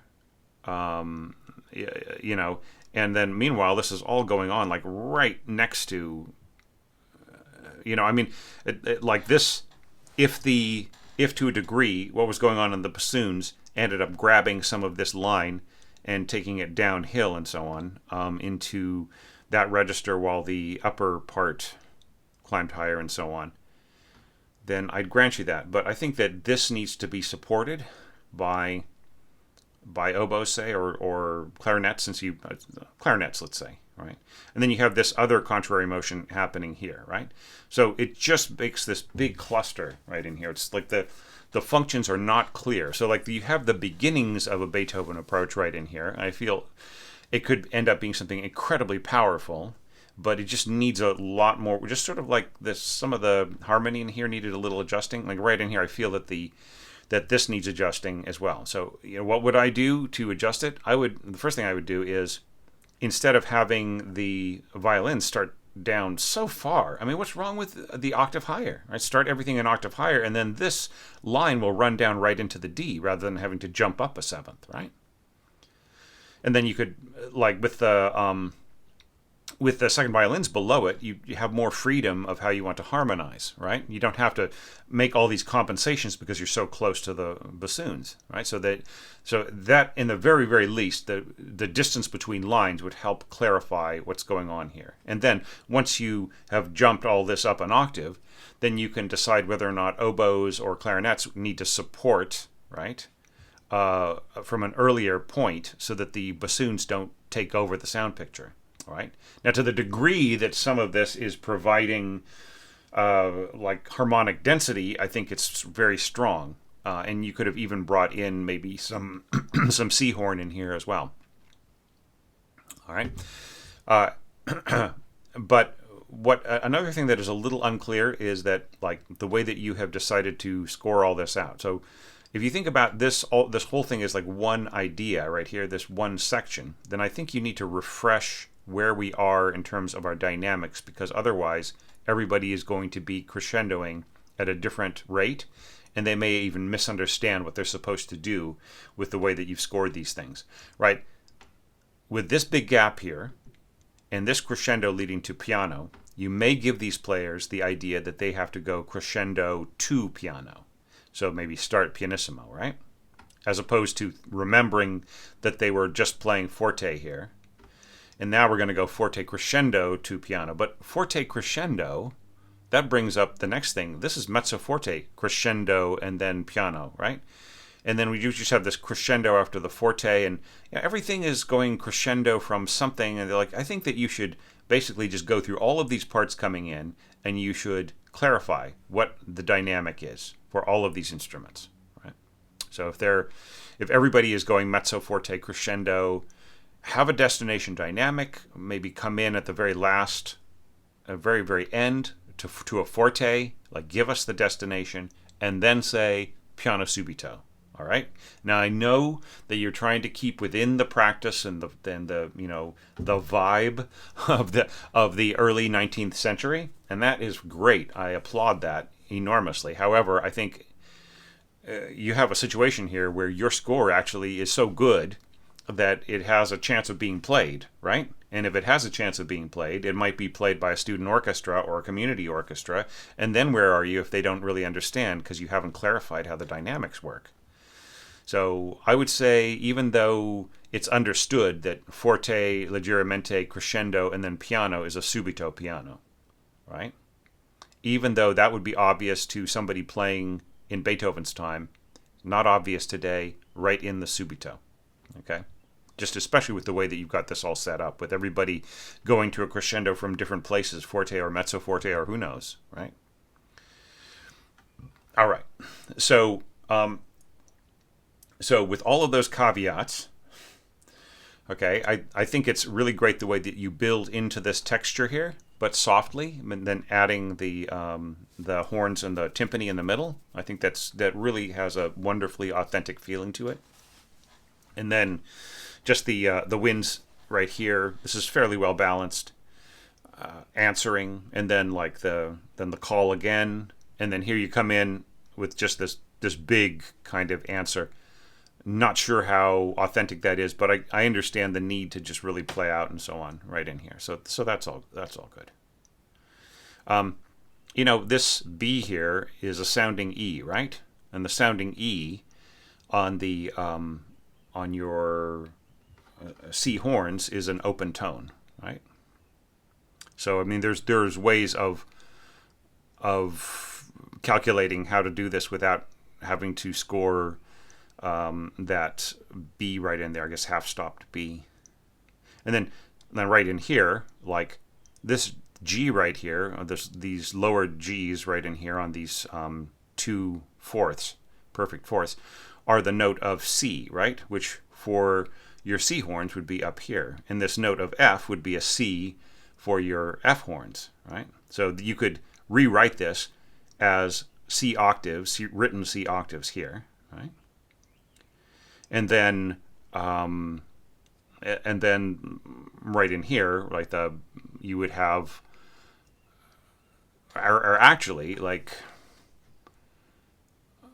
you could, well, okay, all right. So either way, whatever happens, you end up with this having to play either an A or an F. So, yeah.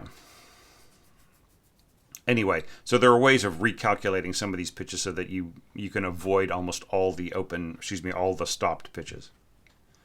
Anyhow, but I mean, all of that pickiness aside, like sometimes when I get a score that has a lot right to it, like this, in terms of like the scoring, the orchestration, then I can get into pickier details, and those are actually helpful to people who are maybe a little bit more advanced, or maybe have stumbled onto an advanced approach.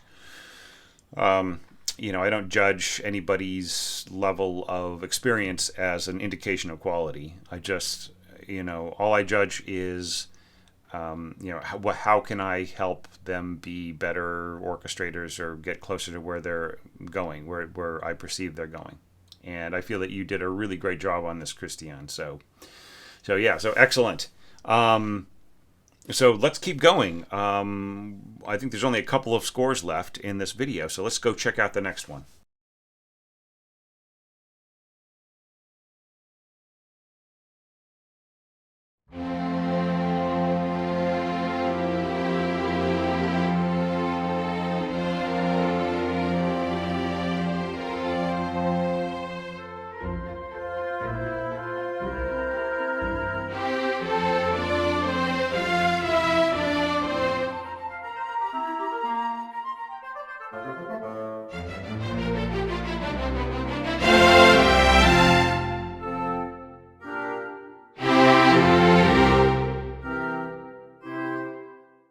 This I found really lovely, just very fleet-footed and graceful and gentle. It had a real Fourth Symphony quality about it. And there are a few little weird things about the notation. You're probably already looking at this, Eric, and saying, oh, geez, I forgot to add this, or I forgot to add that, and so on. Yeah, so, I'll help you work through some of those things. The first thing is, I noticed that you are extremely, seems like reluctant to be using more than one wind instrument at a time, right? Now, if you are intending this to be almost all just single instruments, or perhaps all just single instruments, then you could just save yourself some time by just saying flute, oboe, clarinet, and bassoon. But if you are going to have two of each, right, then you have to tell us which one is playing. So, for instance, here, let's say that was the first, right? So you just have to write a number 1, right? And let's say that you wanted this to be both of those instruments. You could tell us by saying a duet, right? So A2.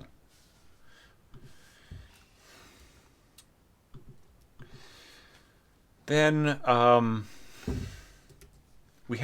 there's a more or less general lack of slurring marks or consistent slurs, right? So like here you have a slur on this, and you have a slur over here, which is very similar to what goes on in the piano score. And then you have parts that are playing the same general part, but there are slurs on some and not on others, right? So you want to have the same approach on all the parts if they are all playing together and supporting each other, right? So that way that they move together. Then there are a few things that, like you'll have, here you've got actually pretty good bowing. I'd say down and then up, then down, and then up. But why is this slurred together? But, you know, are you just saying, well, I'm not going to slur to here because that would be slurring over a repeated note? But wouldn't it be better if they all had the same bowing? So it's down, and then all these different groups of string instruments all go up bow at the same time, right? And then here, if you have a slur over this, shouldn't you have a slur like this? Oops, sorry, I advanced the caret by accident. Oops. Right? Wouldn't this also make sense? Right, so that you have the same, you just want the same bowing direction, right? Now here, in the piano part, this F may only be an eighth long, but if you really listen to the music, the pianist playing, they don't, Spencer doesn't let go of this F. He just holds it all the way to the end of the bar, right? So that you have the most amount of harmonic support. So you don't have to transcribe exactly what is going on in the piano score and all of these things. You just have to make more of a judgment of like what is the best support, right? And I would think that actually keeping all 5 of these voices in the game all the way through to the end of the fermata, like maybe tying this forward. Let's see, let's add a tie to that, and then do that, and then add a fermata to it. Right? I don't know why the page always jumps, but yeah, for instance, right? And then whatever part you could continue on in here, maybe like you could put a C in here, right? And so on. So that would keep the harmony consistent throughout. Anyway, here I'll undo all those changes because I don't want my idea of your score to be what people look at all the time. This is your score.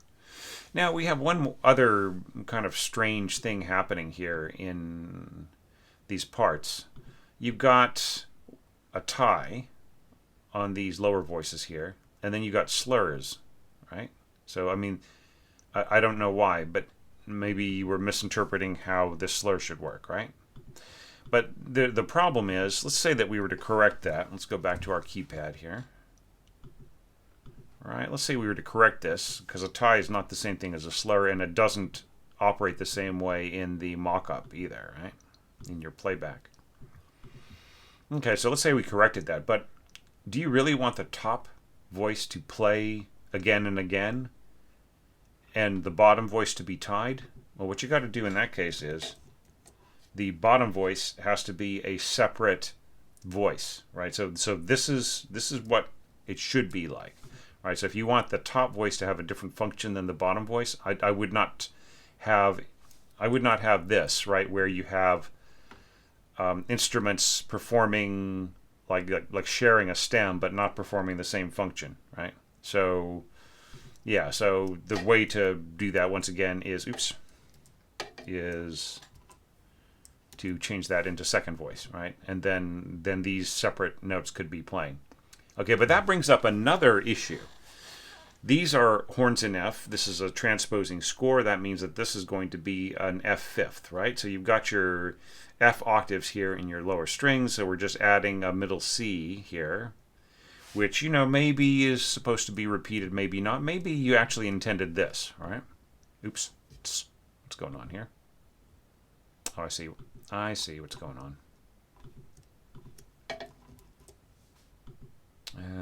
Sorry. I'll just do these individually. Yeah, so one turns, like one voice turns off and the other one turns on. It's really annoying. So anyway, so I think this is what you mean. All right. So if you were to do this, like if or the way that this is done, because you did do it, is that you have this C continuing on as a pedal tone, but building over it, you have this other harmony, right? Da da da da da da, da, which like is not necessarily like it puts more, like this C just holding on here puts more strain on the harmony, right? And then it doesn't really fulfill itself until right here. So I mean, that tension can be an interesting thing, but you didn't really set it up like there's a common practice way of doing it, but the way that you are scoring this is not the common practice way of doing it, right? So I mean, I don't want to get into all the harmony because this is about orchestration, but just so that you know, like the way that you throw in this pedal C, it's charming and it's cool, but it, like, I think it takes us away from Beethoven if you were intended to like, you know, to be more true to Beethoven. Alrighty, so here, let's erase those. But I'll leave the corrected ties. All right, so but the whole question here is, does this intro set the mood effectively? And I feel that it does. It's actually, I feel it's a very cool way of taking this. I think that you can start off here with a unison C in both of your violin parts. So both of them play C, and then the first go up to F, right? So C, F, G, right? And the other one goes C, C, E, right? And then the rest of the harmonization works pretty well, I would say. I just, you know, once again, I'd say add slurs here and so on. Just like make everything uniform, right? And then the strings moving together as one section, you know, can become more natural feeling. So yeah, and then as I said before, just, you know, have these rolls continue forwards. You know, if you're going to have this C holding, right, which should be a fermata, right? Shouldn't that be fermata, like the other pitches down here? So if you're going to have this C continue on holding, then shouldn't the violas, like, wouldn't this be a good note to just plop down here on these violas? Right? Right. So it just supports it and it makes things more homogeneous. So yeah. Anyway. So, so good intro. Now let's talk about the rest of the scoring. Does the melody start with elegance? Well, you know, this is really is more like the piano style slurring, right? Which, you know, for a wind instrument is not so bad in this case, because, you know, you could just cover all of these notes. But then when we get to this, you know, to this string scoring, do you really want things to be so mechanical? You know, down, up, down, up, down, up, down, up is the way that it's scored. Right? So I think that could use a little work. I really like the flow. I'm not so convinced about this B flat here. Beethoven had his pianist ride on an F from below for a reason. Right? Now you want to break that up and you want to sort of explore things and make things a little bit more developed. Okay, and that's just a matter of taste, you know. But I think if you really want to stick to a more Beethoven sound, then you have to occasionally like follow his lead, right? Even if it means that you've got just a bunch of Fs for the first 8 bars, 9 bars. Okay, so going back to this. Here you are giving your flute or flutes. I'm not sure if you intend this to be the first flute or a due once again, right? You have to tell us which player this is. Right? We don't have any clue. Is it the first player? Who is that? You're giving this player an enormous amount of responsibility, and they are in their lowest register, in their weakest register, right? Now here you're asking the second oboe to play along with the flute, and it will immediately, like this low in its register, it will immediately overwhelm what the flute is doing. So, you're starting off da-da-dum, then it's all about the oboe playing these notes, right? So you've chosen an extremely weak instrument to start this off. And, to make matters more complex, you put the clarinet or clarinets over the flutes, where they will just basically absorb everything about them, right? So you probably would need to reorganize this. I mean, it sounds very cool in the mock-up, but the mock-up is lying to you, all right? So you would, the first thing I would suggest is find a stronger, more natural sounding instrument in this register, right? So like maybe oboe or clarinet would be better, right? And then if you were to put this part over the clarinet, then there's absolutely zero chance that the flute will overplay the clarinet. Let's say this part being on clarinet, this part being on flute. So the new clarinet part would not be overwhelmed by this played on flute, and then you could add the oboe at your leisure and get kind of probably a nicer harmony here. Okay, but we continue on into this section here. So while I will say your melody starts with elegance, you do need to do a little bit of work here. You could go with this slurring pattern. Here I would say if you're going to do that, this part here should be portato, like this. Okay, I'm not sure if you're familiar with portato, but it is the introduction of a tenuto mark with a slur over it, right? So you get this kind of pulsing feeling, and yet the notes sort of connect, right? Or you could even go like this. If you wanted a little bit of lift, you could have this as mezzo staccato, right? The effects are fairly similar. All right, so, oops. So we get to this section here. Now, do you expand without clogging up? I mean, sort of, yes, sort of, no. All right. And is there a natural transition to octaves? I'm sorry to say this, Eric, because I really like a lot about this score, but I don't think that the transition to octaves here is very natural. Okay. I think there's too much doubling of parts, not enough harmony, right? So it's like if you look at it, like da da bum bum bum bum bum bum, we just have all of these notes. So this is the same as the oboe part, right? And then from here, this is the same thing in the clarinet part, and then these are at octaves too, right? So the that wonderful harmony that underscores the octave melody that's inherent in the cello, or excuse me, not cello, but the upper the first voice of the left-hand part in the piano score. That sense of harmony is not carried enough by the cello and the violas working together. Like these lines need to transcribe some of those harmonic roles in order for this to be successful, rather than having so much doubling on the octaves, right? And I would say also, like, we have a problem here in this slur being so, like you have a slur on your oboes but nowhere else, right? So, how are we to decide what this means?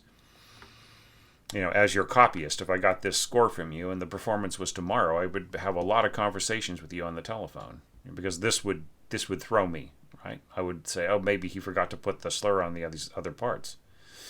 So, I mean, if you do want this to slur in a very natural way and push into, the middle here between these two bars, then probably the most natural thing would be to slur every 2 beats, right? Da, da, da, da.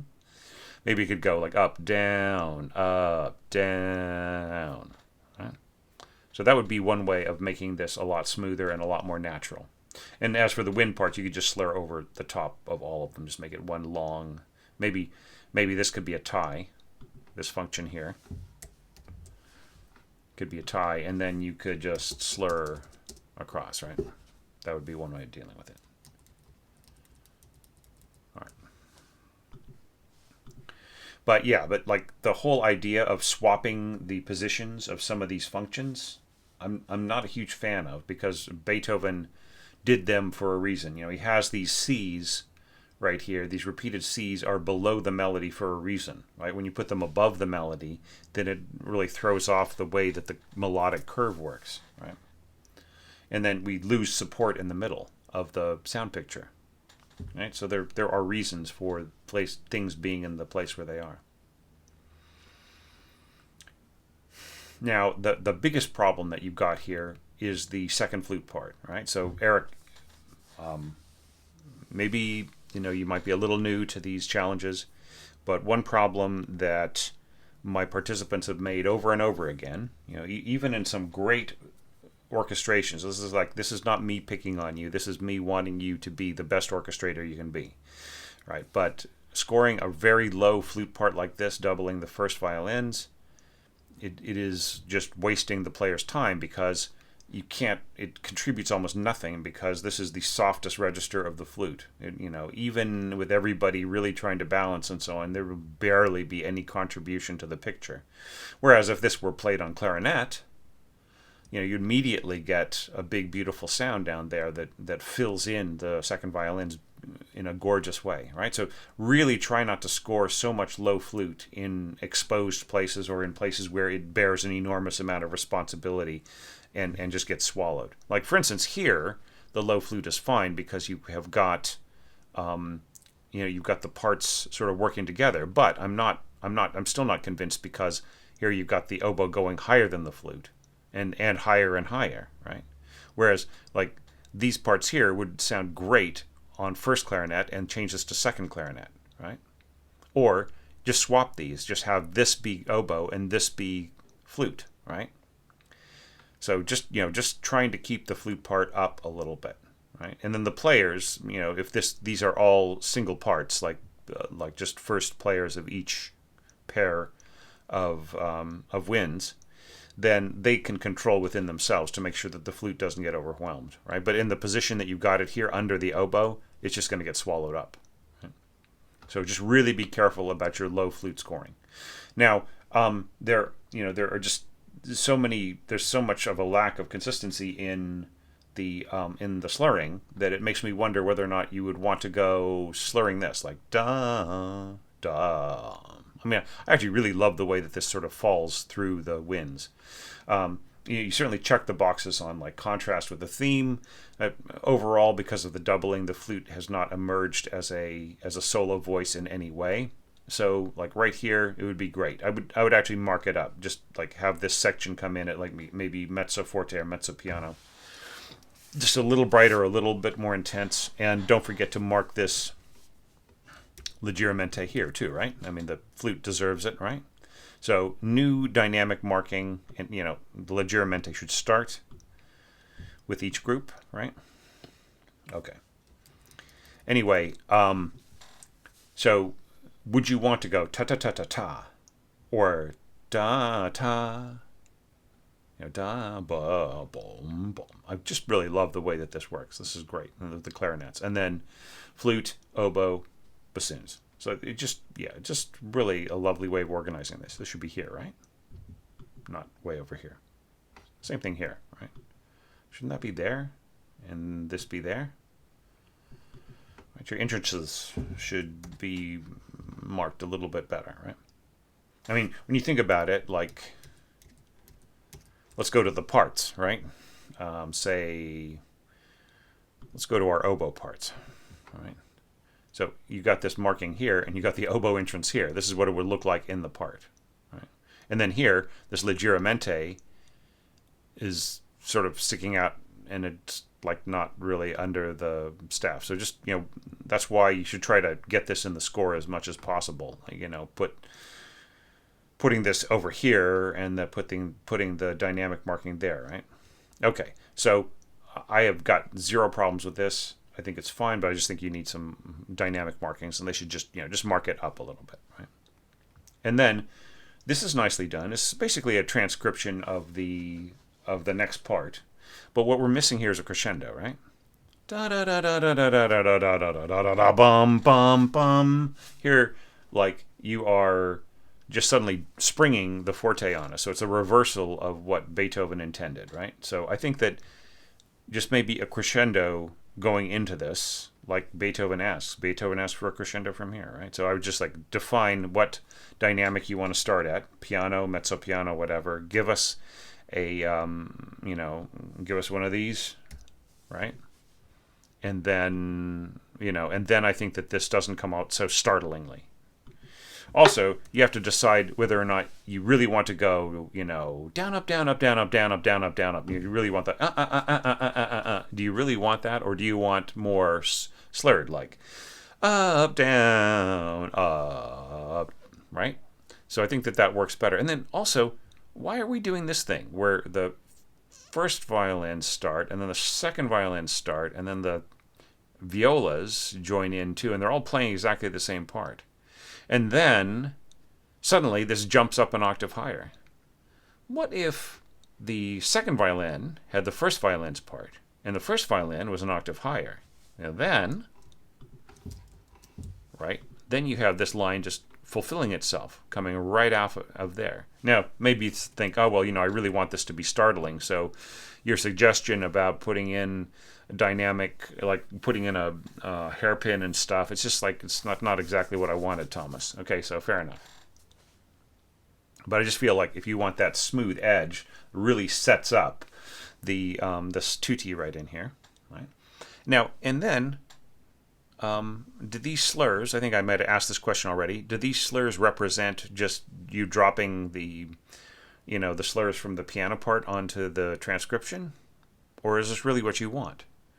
Don't you want like down, up, down, just a bum, bum, bum in your string parts, as opposed to because alongside your horns, which are going brr, brr, brr, right? They're really nicely scored natural horn parts here all together, right? And like for instance, here you've got repeated notes with a slur over them, right? So if you were to do this, what do we do? Portato, right? But what if you had no slurs, right? And what if you had slurs leading into it with a crescendo that was really easy to see, and then just try all this, add some of these things, see how it works in the mock-up, right? Starting with a mezzo piano or a piano or something like that, and then with a definite crescendo pushing forward to the forte. I like the way that this fills in. This is just, it's just standard transcription, but, with the viola in there, second violins, and so on and so forth, down an octave. From this, if it were an octave higher, this would work really, really well to fill in the lead from one section to the other. And this is just really wonderful, like with swapping these lines between oboe and flute. And, I think this all works great. So yeah, I don't feel like I'm picking on you here, Eric. I just really, I just want to make this as strong as possible, and there's just so much potential in this. I just feel like maybe some of the finalization and some of the preparation and so on, there may be a few things you weren't aware of, or some things that you didn't take care of in time or whatever. So don't feel bad about that. Just maybe do some of those fixes and have a listen to the mock-up and see if that makes it sound even stronger, right? Or just gives a new sense to some of the phrasing and so on. Okay? But just excellent effort. Really, I really felt at home listening to the way that you were organizing your material. So great. All right, so that just leaves one more score. Let's go check it out now.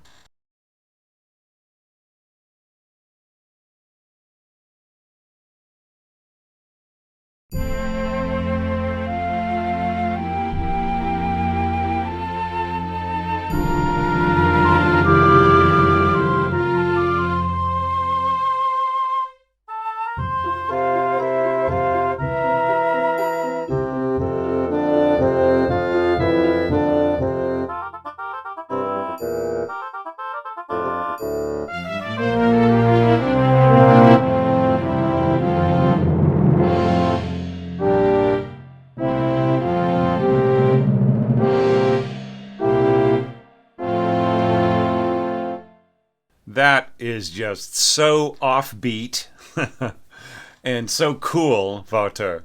It's just so fun. I really love all of these intriguing little different ways of doing things. You know, if you set out to send me an arrangement that would be different from everybody else's, then you achieved your goal. I mean, there are a few things that I think you can fix in this to make those approaches a lot stronger.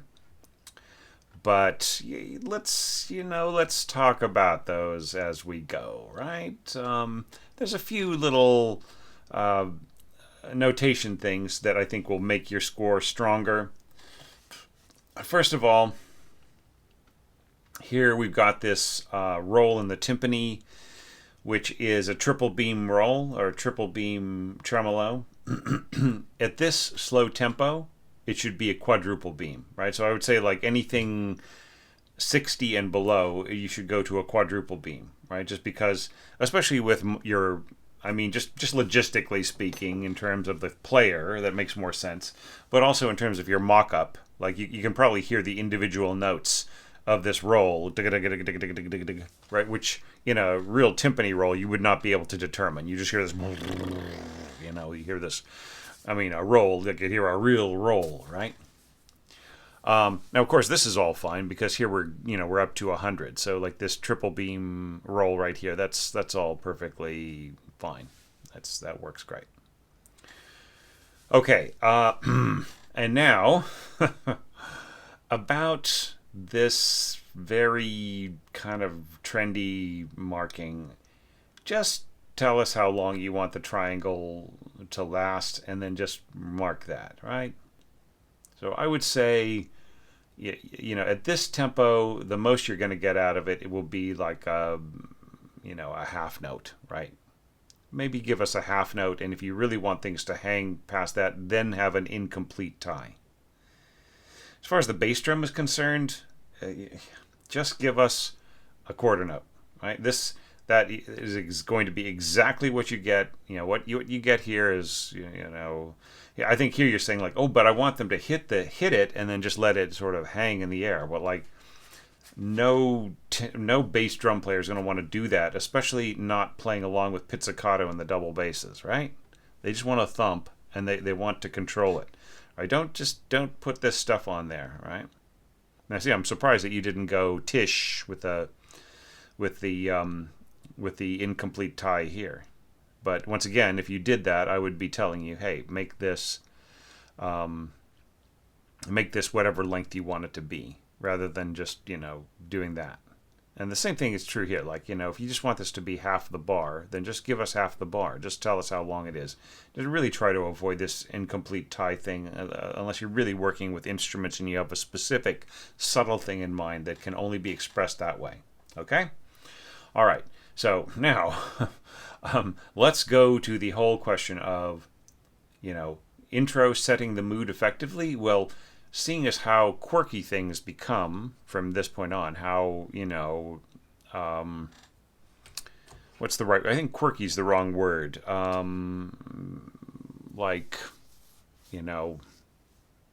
Unusual, individual, off the beaten path. Then I'd say that this works really brilliantly, and I really like the idea of the violins and the flutes working together. See, in this case, the way that you've got it scored and the way that it's coming out of your mock-up, you must have your flutes turned up, or just maybe with the mock-up that you've got, the flute has a tendency to play out a bit. Now, the way that it is actually going to sound in a real orchestral situation, the flute will tend to get lost in the first violins. So what you do to prevent that is just write solo here. So one solo, right? And then, if you really feel like the need, you could mark it up to maybe, mezzo piano, mezzo forte or something like that. But you don't really need to do that. You just need to mark solo so that it doesn't get lost in the resonance, right? So go check out my My tip on the the case of the the case of the disappearing flute. Sorry, I woke up at 4 this morning. So check out that tip. It'll talk about how, especially in classical orchestration, like of the classical period, early Beethoven, back to early Mozart and Haydn and even J.C. Bach. Sometimes when you had the flute tracking the violins at an octave higher, the violins had a tendency to absorb the sound of the flute, right? Which is why I'm saying if you write solo, then the player knows to not do that. And your mock-up doesn't realistically have that same quality, right? So now here you've got workable bowings, I'd say. I mean, if this is going to slur like this, shouldn't these pitches slur as well? And then wouldn't it be better to go down, up, down, up, down, up, down, up, right? So just divide. I would just just go down, up in every single bar. Not to put in the symbols, but just to plan on it that way with the way that you write the slurs. But then with the flute, just score it the way that it is perfect. Okay, that's the slurs there work great.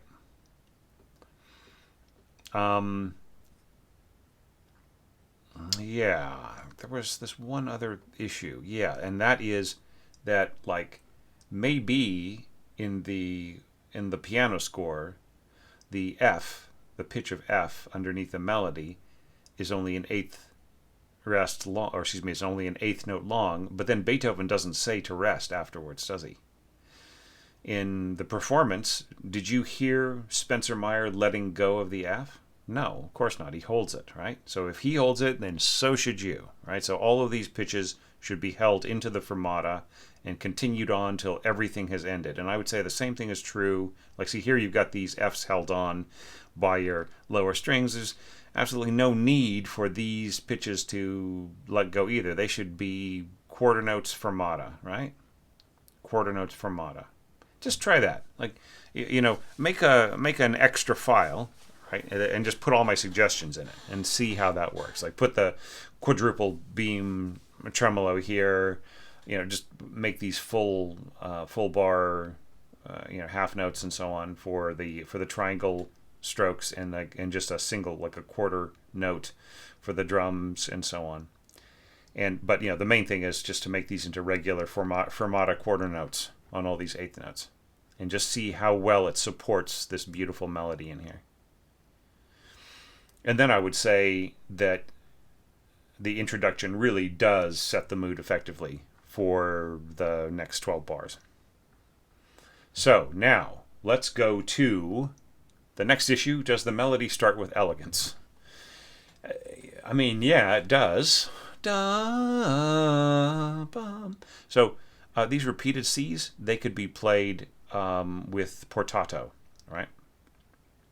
So just to reiterate what I said in the last evaluation, just add tenuto marks and then join them with a slur, and then you get the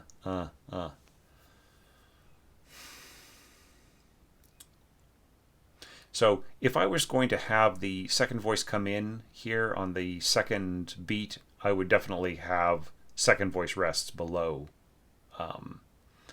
so that just it's just clearer for the score reader and the conductor and everything else. All right. And then here we still have the first oboe playing, and that pretty much works pretty well.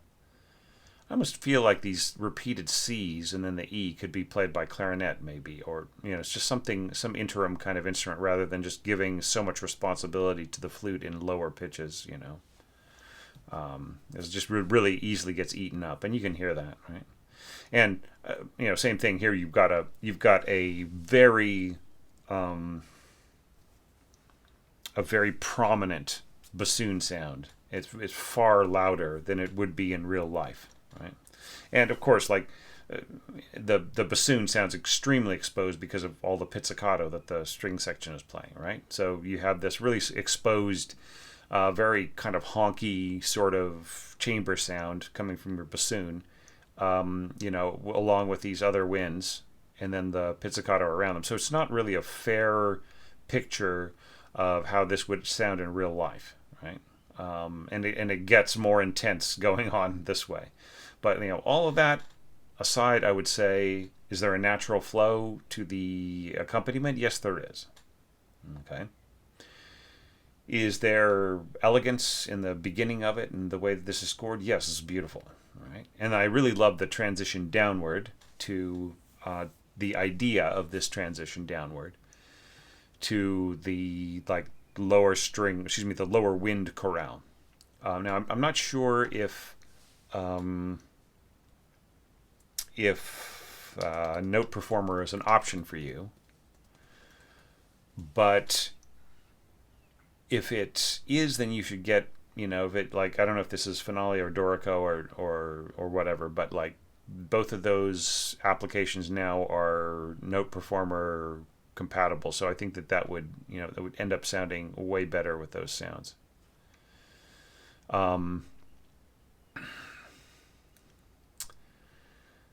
Here you got the second bassoon doubling the cello part.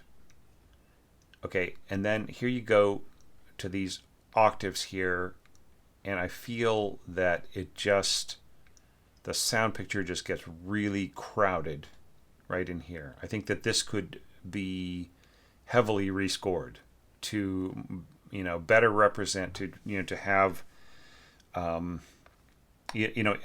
though it's, you've got the timbre of these instruments is working against you. Your sound set is working against this being clear and clean and so on. But even at that, I think that this is a bit of an inelegant approach to take care.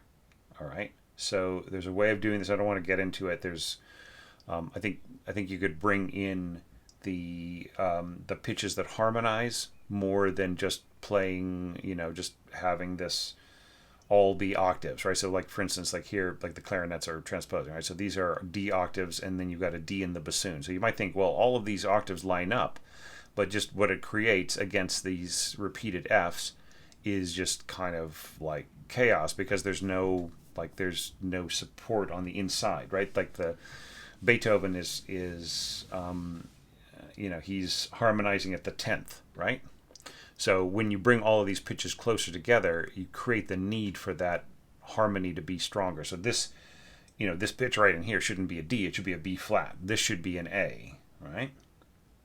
And this should be a D instead of an F, and so on, right? So just look at what the upper part of the left hand is doing in the piano score there, on the beat, right? Those on the beat pitches are really, really needed in terms of the harmony right in here. And I think it would work better. And also if you had a better sound set to express it more, you would understand what I was saying right in there.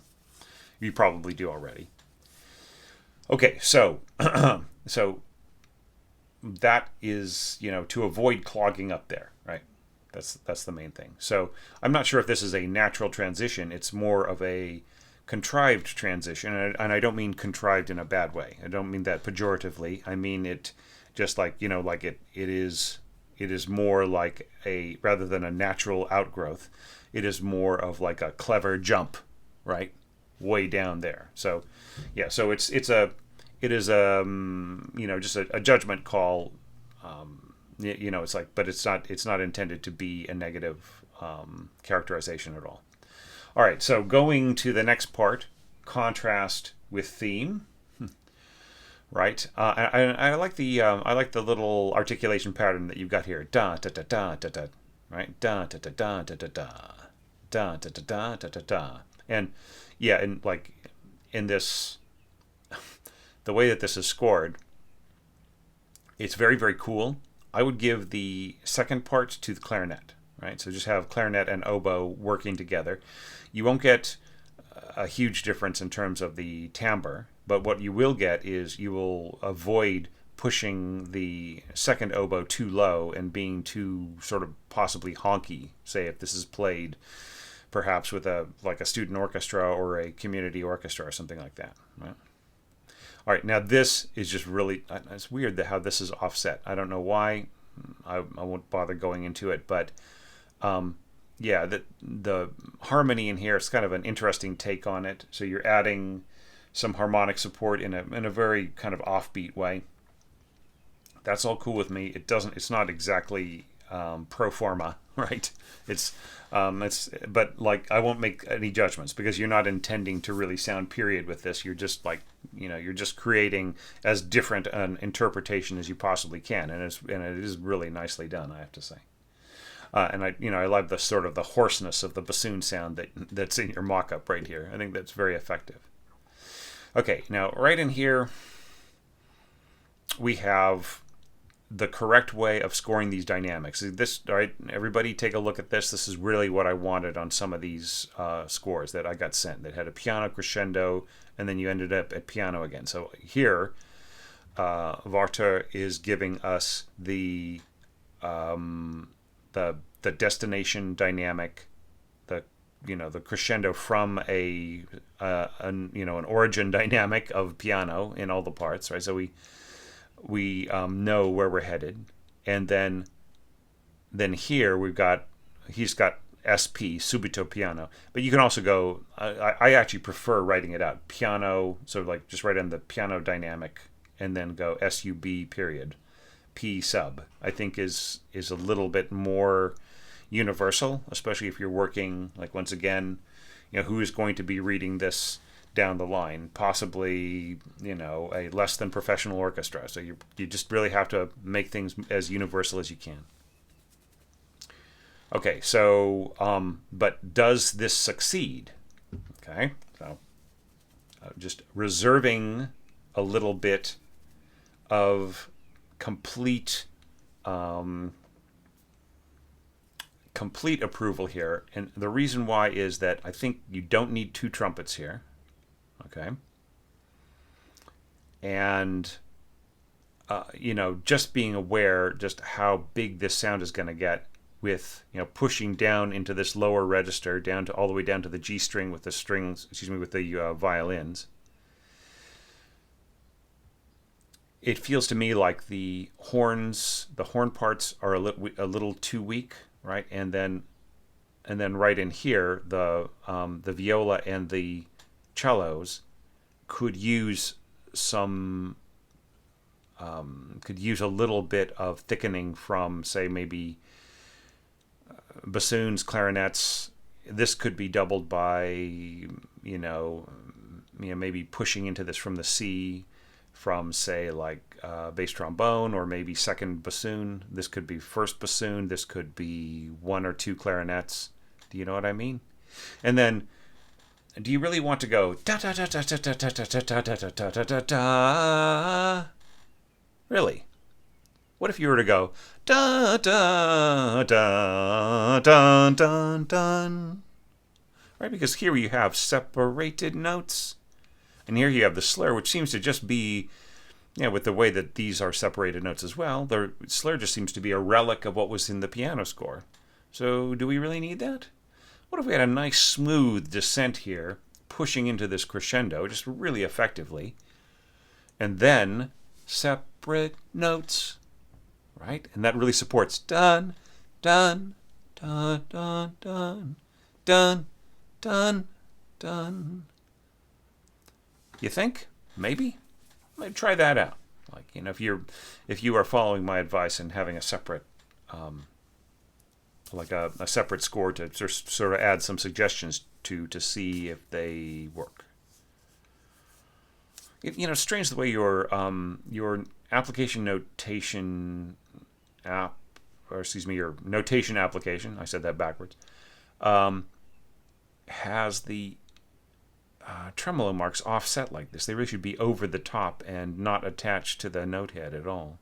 And then here, seems to be like sort of slotted over to the left rather than sitting evenly over the stem. That's very strange. Okay, so the question is, how does this work? Well, you might get a more dramatic effect if you had a completely different contrast, right? Like if you had this. I mean, I love the rolls right in here. That's very cool. Ending with this crash. You know, what if this were winds, right? Because like with this subito piano here and the strings and everything else, kind of supporting this.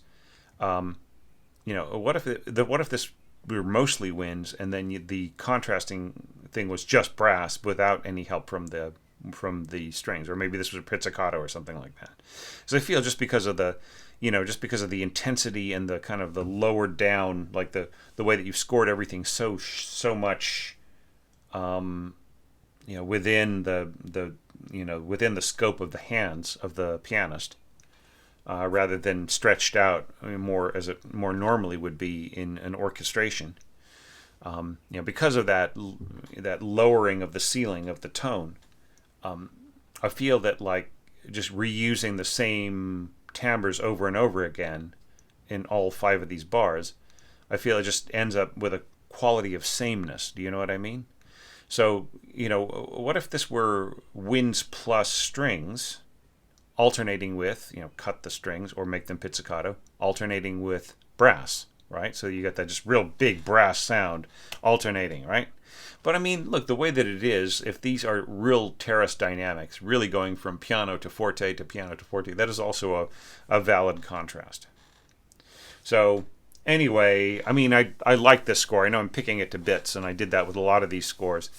But really, it's full of surprises. It's full of really fresh ideas, and I really liked it a lot. And it just makes me wonder, like, what you would do with next year's selection. Because it's, that is really off the beaten track. People will listen to it and they'll say, I don't believe that that's that composer. Right? Or people who might know a little bit more about that composer say, oh yeah, he did have this one period where he did X, Y, Z. But it'll be like completely from left field, and yet it'll be a bit of acoustic nirvana, right? So how would you deal with that? How would you interpret that, with your taste for the, for finding your own pathway, in terms of timbre and choices and drama and everything else?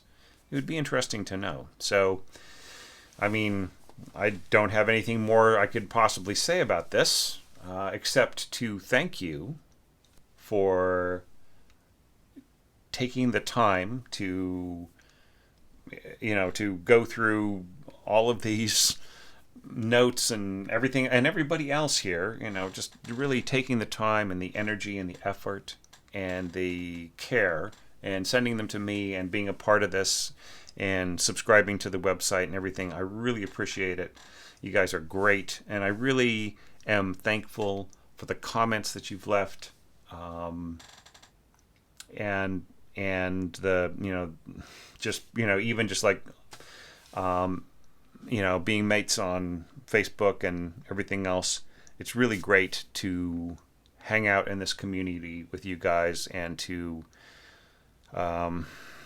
just to be a part of everything. It's really a blessing, and I never take it for granted. I'm always undertaking a new score with a sense of wonder and appreciation for everybody's effort. So thanks so much, guys. So stay tuned, because we've got a whole new ball of wax starting after this release today. Okay? Join me then, and there will be another collection of website subscriber entries coming next Sunday.